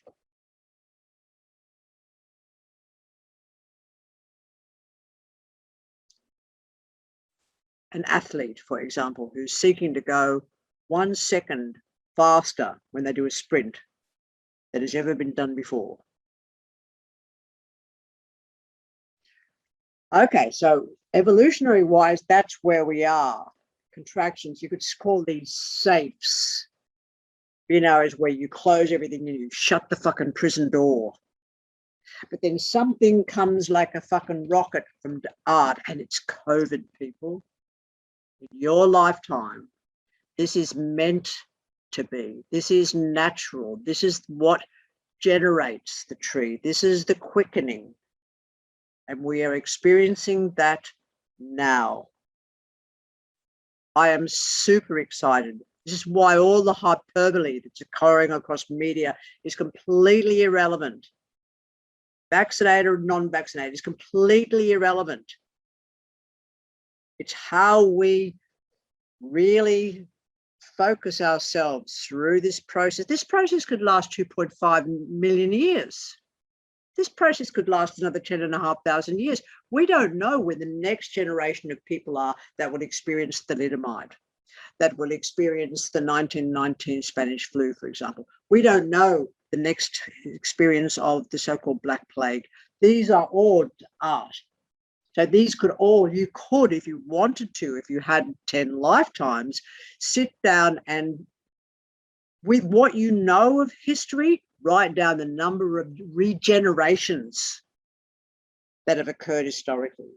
And fascinatingly, Genesis, the book of Genesis, marks them. For example, the book associated with Noah and the flood, there's just a few people left, and they spread out across the world.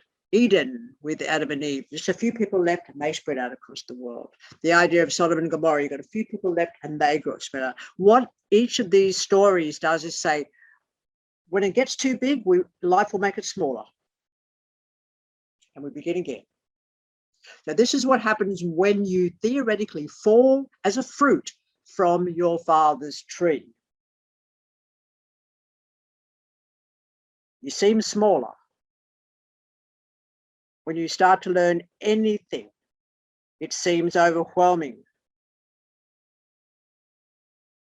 And the more comfortable you become with the wisdom or the knowledge or the practicalities of making your fucking box, in the end, you can call yourself a carpenter. Do you understand what I'm getting to so far? This is mysticism, people. You can't work with tarot unless you understand the mysteries, at least a little bit, of where this has come from, to show you a more expansive picture of yourselves and your lives and what's actually going around you, so that you don't buy into the bullshit. Okay. From this particular sphere known as Binah, we go across. Okay, this is where the cruciform cross comes in, that was mentioned earlier by Danger. I think it was Danger mentioned the cruciform cross. You see that there? That's called the cruciform cross. This triad at the top leading down, it's called the cruciform cross. This Chokmah, that path, believe it or not, between Binah and Chokmah is associated with the Empress card, or the seer in the newer book, but it's traditionally called the Empress card. You right? You with me? You got that? Okay. The interesting part about the Empress card, each of the major arcana, each of the pictographic cards has a letter associated with that. Remember we said this is the art here, first door, first earth? So that the letter associated with the Empress card path is Dalet, Dalet, D-A-L-E-T-H, which means door.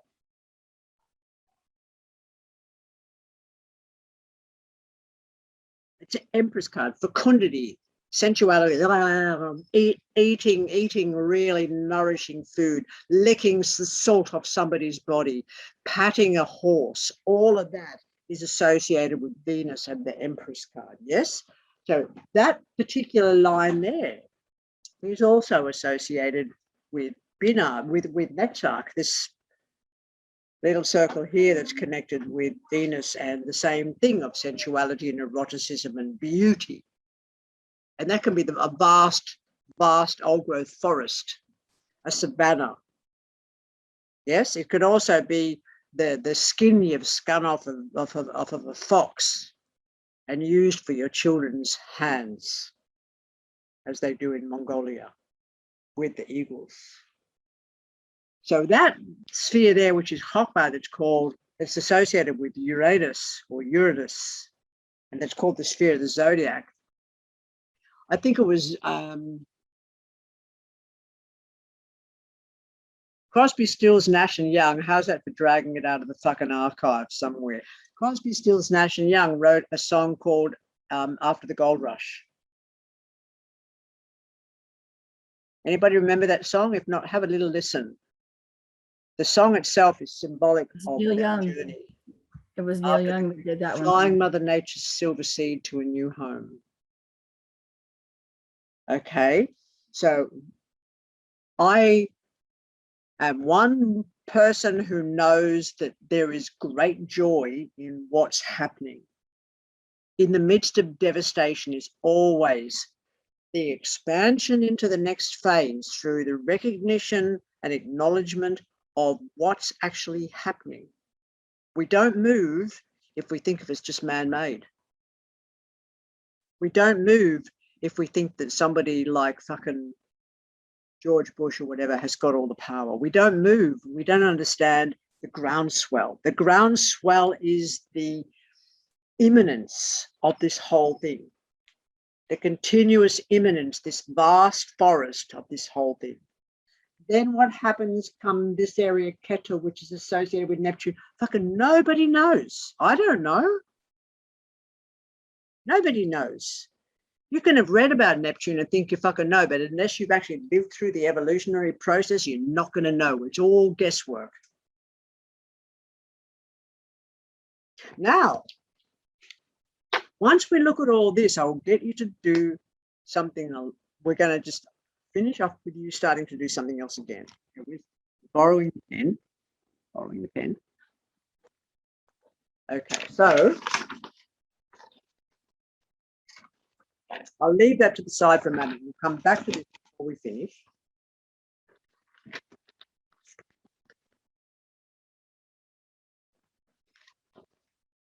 Can you see that? I'll make it clearer. Can you see that? Yeah?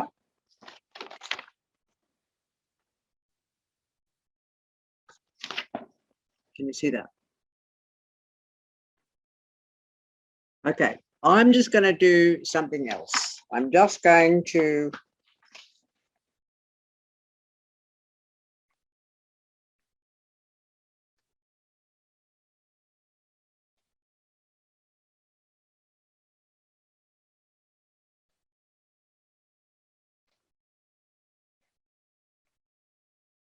this is rough.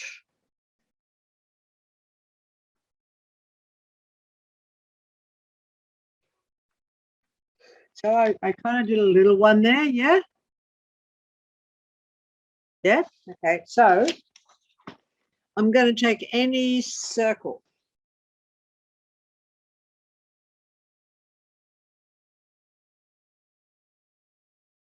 And I'm going to do another one off it. And then I'll take any circle of that.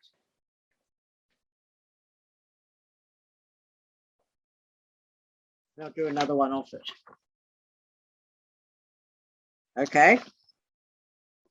You're going to be doing this. You're going to be doing this. Okay. And then what you're going to do is realize that the whole thing is in one circle. And that one circle is called Malkut. So there are 10 spheres with a potential 11, all inside of one. This is the pattern inside of the seed. There's only ever one. Ones and zeros make up a binary communication tool that powers all computer systems on a worldwide level. Ones and zeros, people, have a look. Have a look. We are looking at a computerized, technological, advanced system that could be thousands of years before it actualizes itself. But it's also potentially thousands of years in any direction from a center. And nobody knows where that center is. So all you've got is you. And that makes you the center of this image. But it also makes you every other sphere on this image, but it specifically makes you Malkut. Because in a weird kind of way, there's nothing manifest prior to Malkut. So all the rest of this is bullshit. Even though I can look at it as an evolutionary process, the truth is,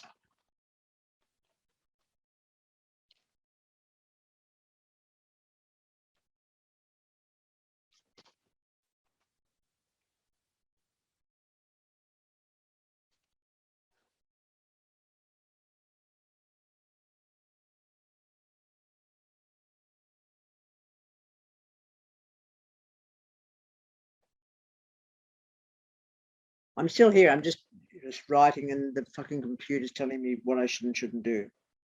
Oh, there it is. Don't need that. Okay, so. What are you doing? Go away. Okay, so, excuse me. Just done a thing. Right, so that top sphere, or that most inner sphere, Keta. Keta is absolute.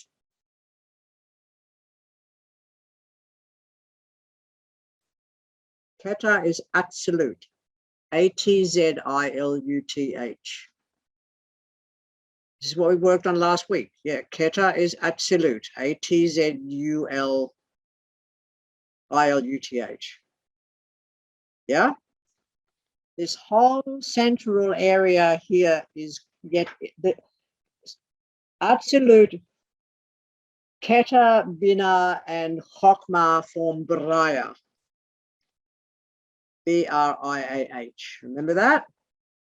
All still in the thinking process. It's all doing the mathematical process. It's all trying to work it out by finding your research. This whole central area is called Yetzirah. They're the ingredients that make up. Each of us has got things like skin cells and hearts and lungs and mitochondria. Yeah, that's what that is in a body. In an environment, it is a mother forest that's got nothing chopped down. So Ezekiel's idea of destroying the ash of a tree didn't work, did it? Because we're all here. Do you get what I'm getting about that historical information? We're still all here. So therefore, it was not possible that Ezekiel destroyed the Asherah. Okay.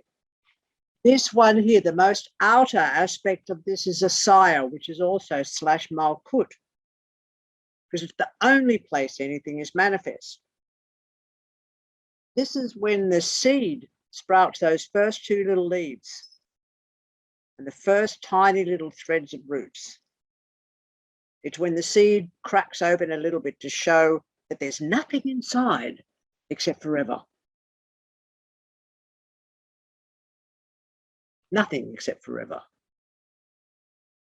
But if I'm looking at this with tarot, and I've got cards on each of these places, which I will do, okay, I'm interested in what's going on if a magician card falls in the sphere of Tiferet. What's happening if a person's got the devil card in the sphere of Yesud? What kind of cancer have they got? Have they got cancer of the bowel? Have they got cancer of the uterus? Have they got sexually transmitted disease? Have they got AIDS? There's your shoulders.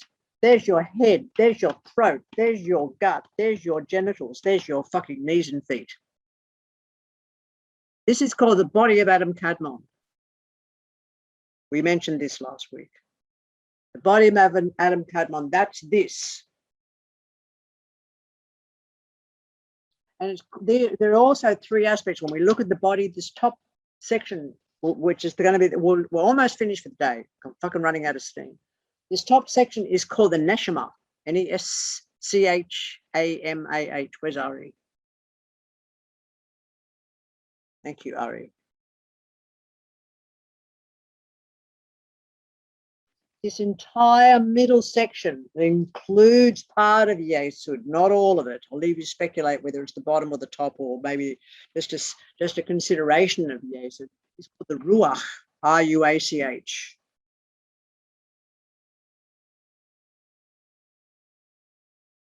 And this one section at the bottom, which includes probably just a tiny little lick of Yesud, is called the Nefesh, N-E-P-H-E-S-H,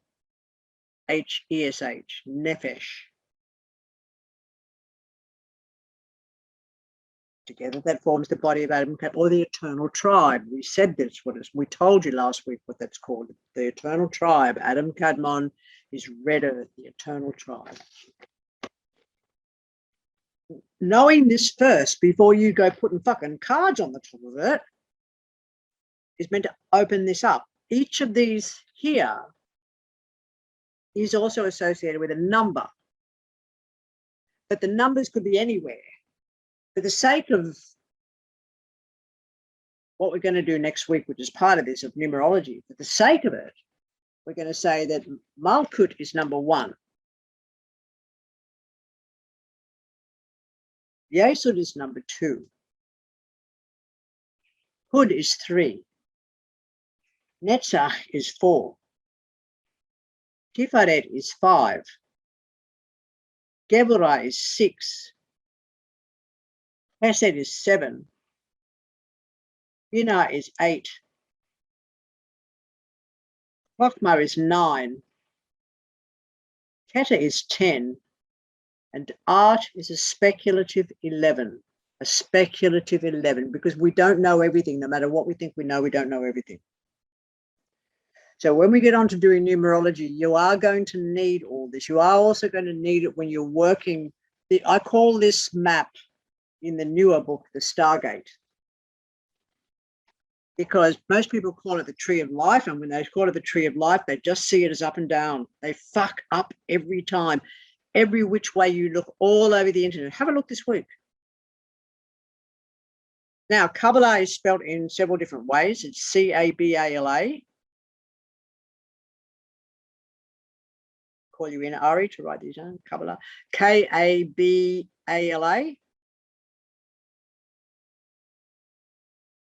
K-A-B-B-A-L-A-H.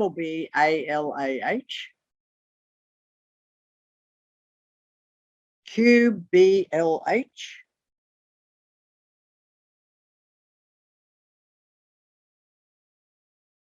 Q-B-B-L-H.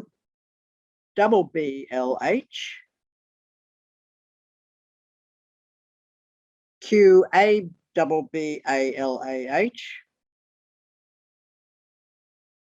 It's also called Otzchim, O-T-Z-C-H-I-I-M,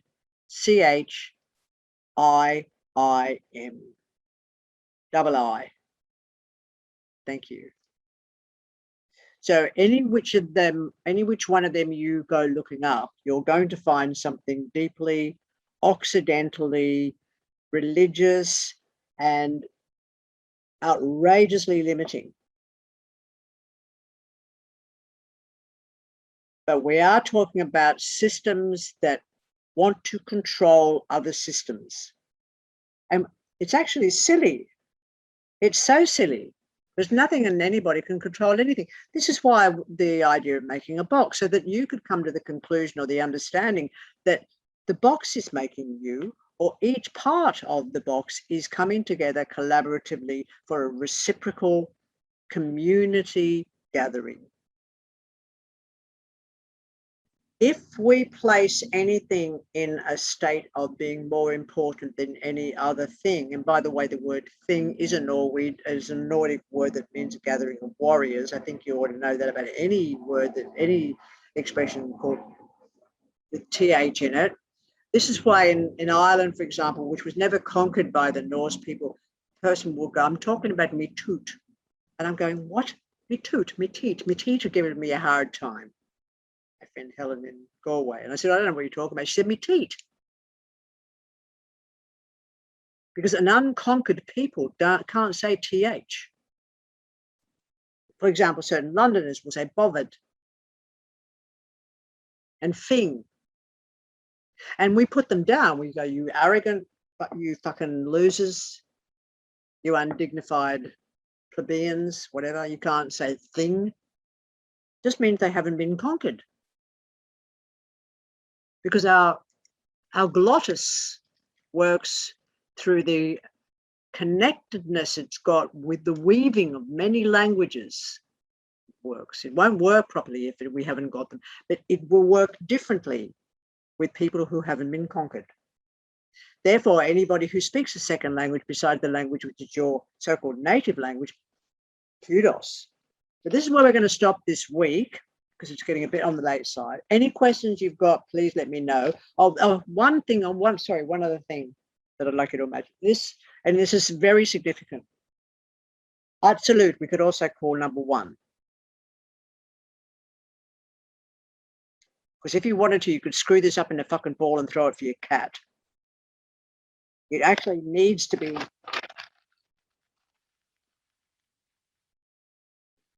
That's Kabbalah. Okay, so Keta is also called one. Chokmah is considered as two. And Binah is considered as three. But I want to show you something.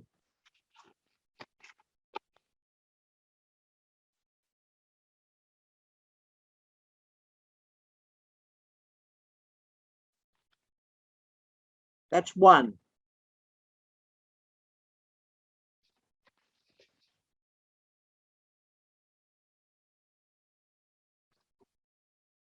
That's two.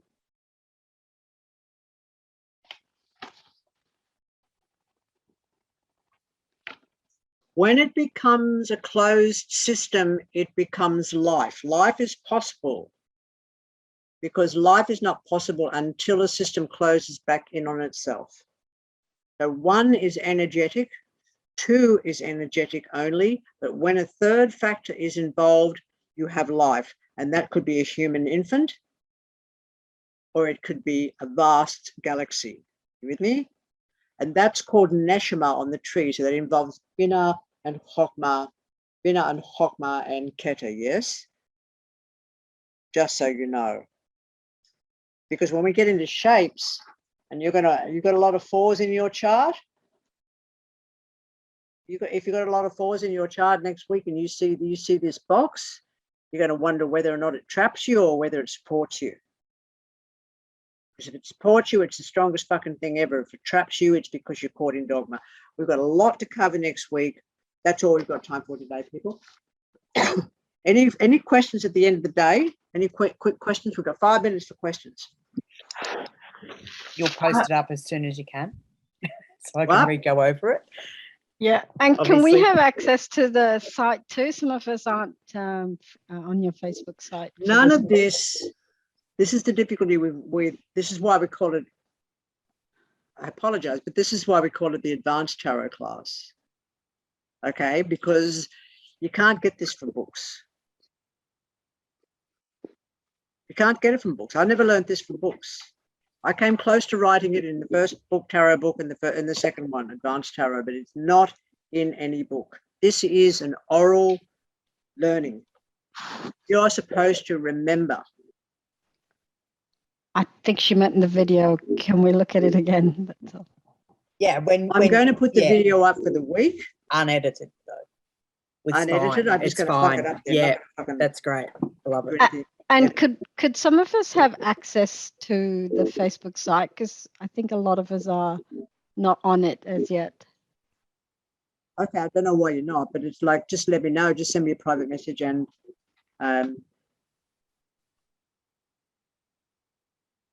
that's pretty much it. We tried But to no. open the link, but we were told we can't. But what I'd like you to do between now and then is not think of the Facebook page. If you want to come in, you just got to let me know that you're not in. Okay, I'm fine with you yelling at me, Kesha. I'm fine with that. I'm loving it a little bit of like, oh, I won't fire up. But what's all? Oh, look at Lily doing the snuggle down there. I do it, but look, yeah, us two next. Please draw the diagram in your grimoire after we finish the work today. Please also make a note of every title, name, number so far. Please do not precede the work by thinking you know what's what afterwards, because we're going to cover that.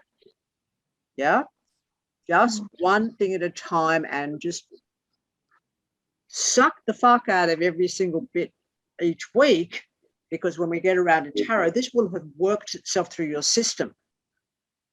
It really will. And then, for example, in 3 weeks' time or 4 weeks' time, when I'm talking about Netzach, you're going to know exactly what I'm talking about.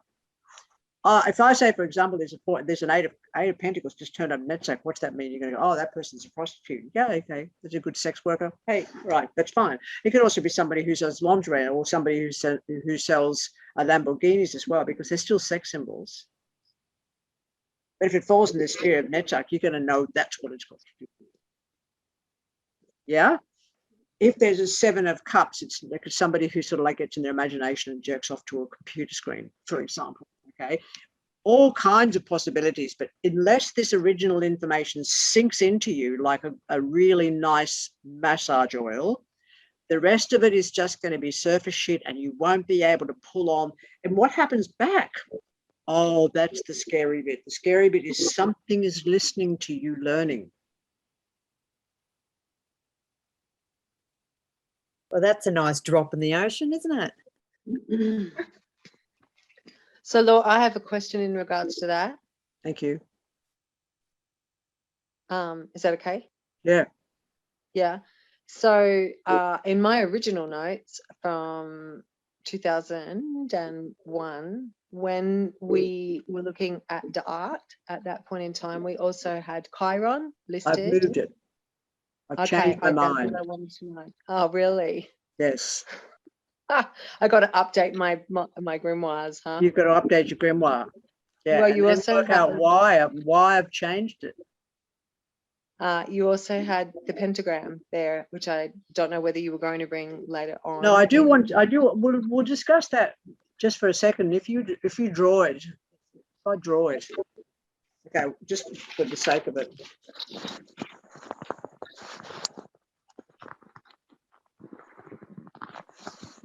I do that drawing.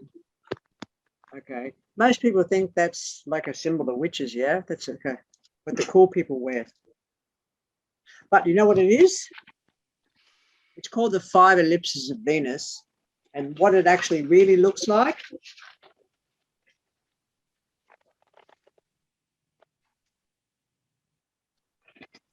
Can you use a dark pen so that we can actually see Yeah. it? If you're What? drawing like a dark one, like a texter.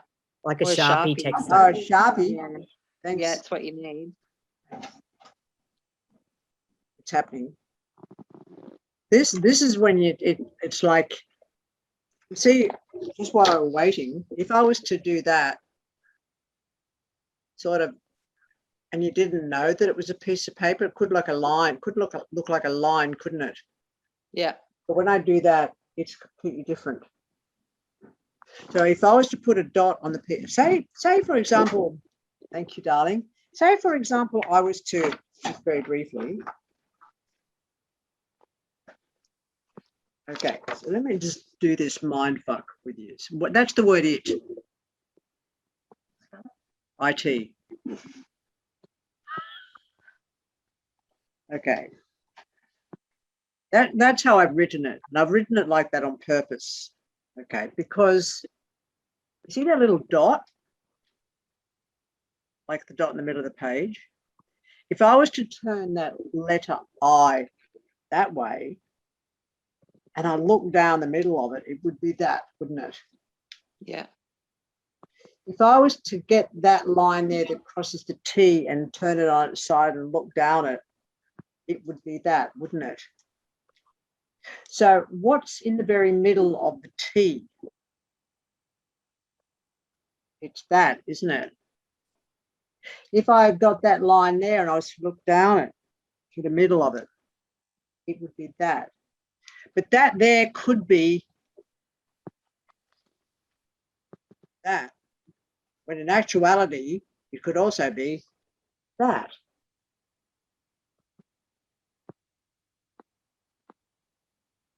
Mad genius moment? Is it?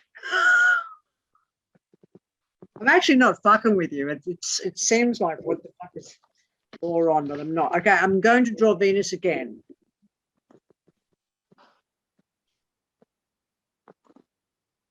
It's almost 2 a.m. here, so anything you say will feel like you're fucking with us. That's Venus.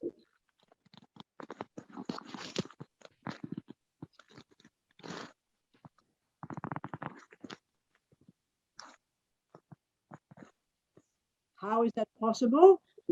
Because I'm closer in space to this. It's exactly the same drawing, but one of them is so far out into the space that the cycle looks like a point. Can you see? I'm so far in space that the cycle looks like a point, but when you get closer, you can see that the ellipses around the sun. So these are the 5 ellipses of Venus around the sun. Okay. Many things that you may have been taught are modern, they're recent, and they come out of that fucktard called Gerald Gardner, or the people like Eliphas Levi, Robert Flood, Aleister Crowley, Arthur Edward Waite, blah, blah, blah, blah, blah, the old boys club. Okay. Nobody needs that. And nobody needs to know that this is hidden information. For example, somebody earlier talked about I can't see you, but that doesn't matter. Yes, it was you, Lily. You were in the room and you're talking about being a box. Yes? Yes. Okay.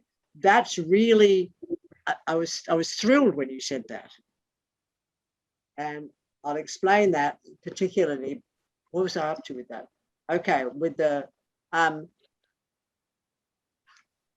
whole concept of geometry, the mathematics of architecture was kept hidden like a really powerful secret by the Masonic orders. Because in most indigenous communities, except for the longhouse, they're roundhouses. Yeah. The idea of the straight line in geometry started a form of madness. And it's really interesting. What's his name? John Young, who I put up John Young's video called Earth Talk for you to have a look at during the week. John Young trained with the Kalahari. And the Kalahari, when a house was built nearby where the Kalahari lived, the elders went into absolute horror because everybody who goes into a square house comes out mad. Yeah. there is something intrinsically problematic about living in a coffin or in a box, isn't there? And the boxes that separate us are really terrible. I think of the towers here in Melbourne. They're upright coffins. They're just boxes. Everything stacks well in a box. Nothing is organic. Nothing can fall naturally if it's in a box. It's enclosed. It's contained. It's controlled. Yes, except for the fact that we then have a tsunami, and that fucks that up. Yes.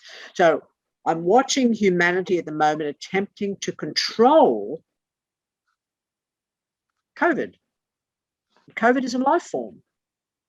COVID has their time to level out humanity, because if we took the concept of Pachamama, and I do, no matter what anybody thinks I do, I'll take this first, the idea of Earth being, some people will call it the Gaia hypothesis. Pachamama is a South American word for Earth Mother. There are many, many word names for this, but without recognition of reciprocity in how we interrelate with Earth. If we don't interrelate well, we become chesedic, which is what's happening on that tree, where we just get fatter and fatter and fatter, because nobody's got to hunt their food, do they? Or some of us do.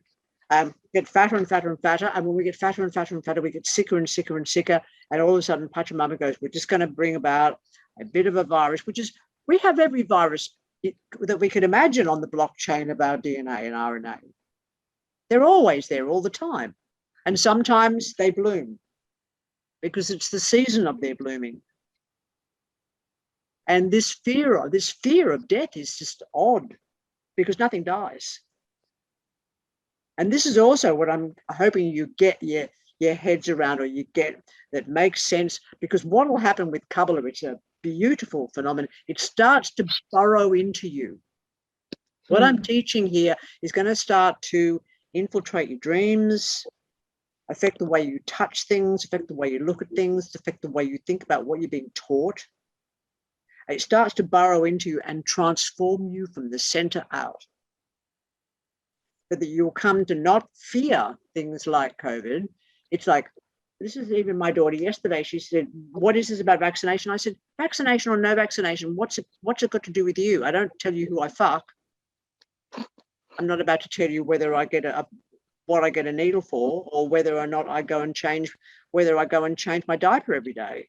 It's not necessarily anybody else's business, but it's becoming a big populist thing. And that again is too Hasidic to get me. It's too expansive. It's just, it crushes us, which has been bringing us in. It crushes us. We're crushed by too much information. We're crushed by this continuous pressure, and by the scrutiny, and the police all dressed in black with black armor. But mate, I can tell you, no shit, this was predicted in a book that I wrote called Genesis. Every step along the way, I got from one of these particular, because each one of these places on the tree, it's gone now, it's too late. Each one of those places on the tree, thank you, has each one of those circles has 4 worlds. And with each of those worlds is almost like in another whole world, so that you may have 10 Sephirot, and each of them is made up of 4 worlds, and therefore you have 40 worlds. But if you add them, if you've read, I mean, anybody got hold of Death Forever yet? You got it, Tanya? Okay. Death Forever talks, you got it, Artemis? The Death Forever talks about light. The number of light is 10 to the 40th. Just let that sink in. It's 10 with a little 40 up the top. Wow. That's this. Nobody knows where this science came from. When they try and box it in and control it through a religion, they're not understanding that this is life itself, herself, themselves, the whole works. 10 to the 40th. As if there's 4 worlds, and there's 4 worlds that's from Absolute, Baraya, Yetzirah, and Asaya. in each one of those sephirot, and each one of those sephirot has 10 more. And each one of those 10 has 4 worlds, and each one of those 4 worlds has 10 more sephirot. You're looking at eternity. Regeneration. Why no? Regeneration. Every cell in your body. You're looking at the moment sperm and ovum complete. You're looking at the first time a cell separates. And you're also looking at the full fucking tree. And this is where the understanding of ancestral knowledge from an indigenous people is so important. And so is non-literate culture. This capacity, Kabbalah means from mouth to ear. So I can't teach you by giving you a book. What's the fucking point of having these workshops? If I can't remember and know all this, I know all this. I know about this, but I've been working with it almost my whole life. And I didn't know about this when I first started learning. What happens after a period of time is that this particular entity called Kabbalah begins to teach you itself. Something happens and you start to then think around the edges of the corners in difference to the way you might have thought about it before if nobody showed you or nobody told you. And when that happens, the trigger to do with you as a movable, malleable capacity to read cards is just part of this. But everything will change beforehand because you're all here, because you're all in a collective, because you can ask each other questions, because you'll learn to remember this. Please remember every bit of it. And if you need to talk with among yourselves, do so, but without knowing each other too much, because at the moment, like I said before, please don't know each other. Yeah, we'll get to feel each other, but we can never know each other. But so if we start to read for each other, at least there'll be a slight, I don't know what's going to happen. I don't know what's going to happen. Yeah, because we're not in the same room with each other, but I'm up for the experiment. I'm up for the whole worldwide thing that we're doing right now. Okay, so please learn as much as you can of this pattern for next week. Yep. Any other questions? Laura, can I ask, do you have any suggestions of, like, I want to read more about this Ezekiel story because I'm just trying to, like, I don't know, I feel like there's more that I would like to know if there's any. What's your question? Do you have any books or anything that you recommend? No. Or no? This is word of mouth. You won't get it from a book. Yeah, but like, I mean, the Ezekiel story in particular, like, you've been suggesting books here and there. So. Yeah, but that won't have to do with anything I'm teaching you as such. Mm-hmm. Their ways of thinking, they're also going to affect you by the way other people have thought. For example, the concept of schooling, the movie Schooling the World by Ani Dekaness. Did I mention that one before? No. Last week. Are you still there? Yep, I'm here. Are you able to find the movie Schooling the World, the link to that? Okay, I'll have a look. Yeah, thank you. I'll put it in.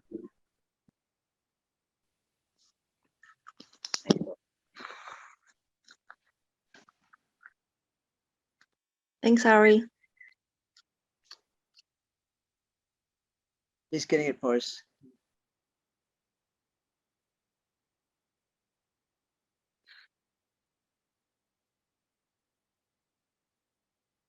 And so you touched on the little drop in the ocean about the someone is listening.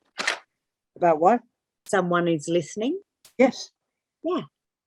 So, any advice there? Well,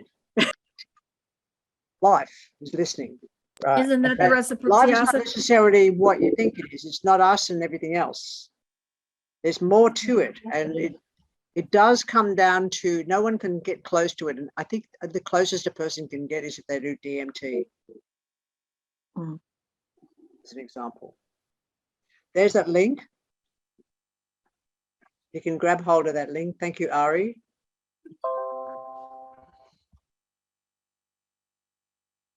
So that your thinking is affecting, is flooding your body. Your synapses are all flooding your body with different hormones in different ways.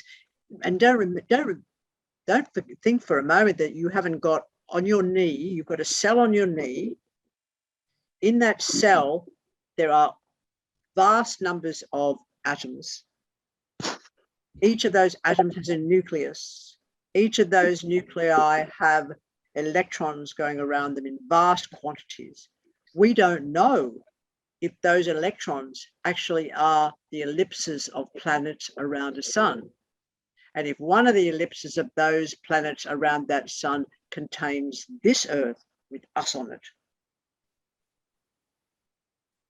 That's what this is. So when you scratch your knee, you could be destroying an entire universe. Doesn't matter.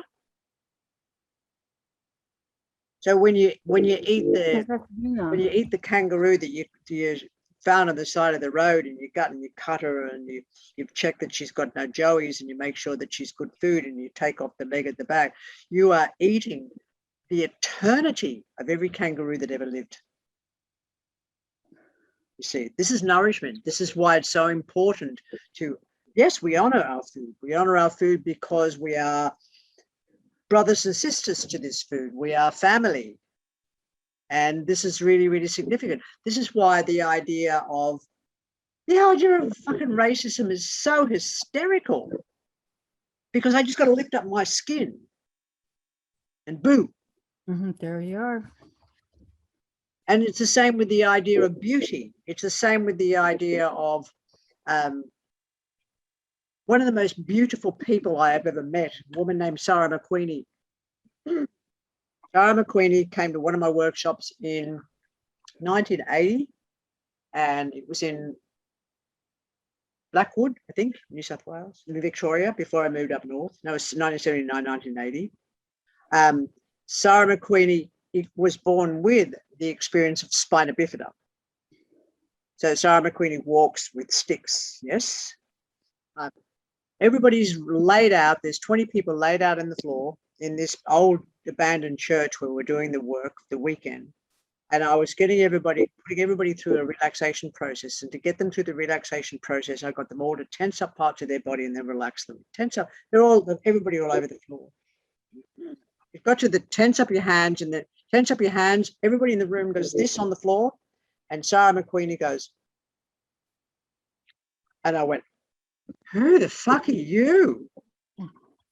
Well, Sarah McQueenie is one of the four of us who went through these Kabbalistic ceremonial rituals in 1989 that defined the rest of our lives, because this work will take you into tarot, but it can take you down many other areas as well. And what we came to realize was that there is multitudes listening to us, and they're not humans we know human to be, and they're not necessarily flesh the way we know flesh to be. But everybody knows there's no empty space between us. Everybody knows it's chockers. And everybody knows energetically, everybody's communicating at all times. Be careful of the people that you keep company with. Even sometimes the books you read, I can read some books and they start to put me in a really bad mood. I'm going, what the fuck is that? It's the book I'm reading. We alter with every experience of every person that's around us, that's beside us. We pick it up. We don't know that we're picking it up. We wonder why we get sick or why we stay healthy. This is all mixed in together here. But it's too much for today, and I'm fucking everybody's got to go away. Bye-bye. Love you, Law. Thank you. Bye-bye. Thank you. Thank you.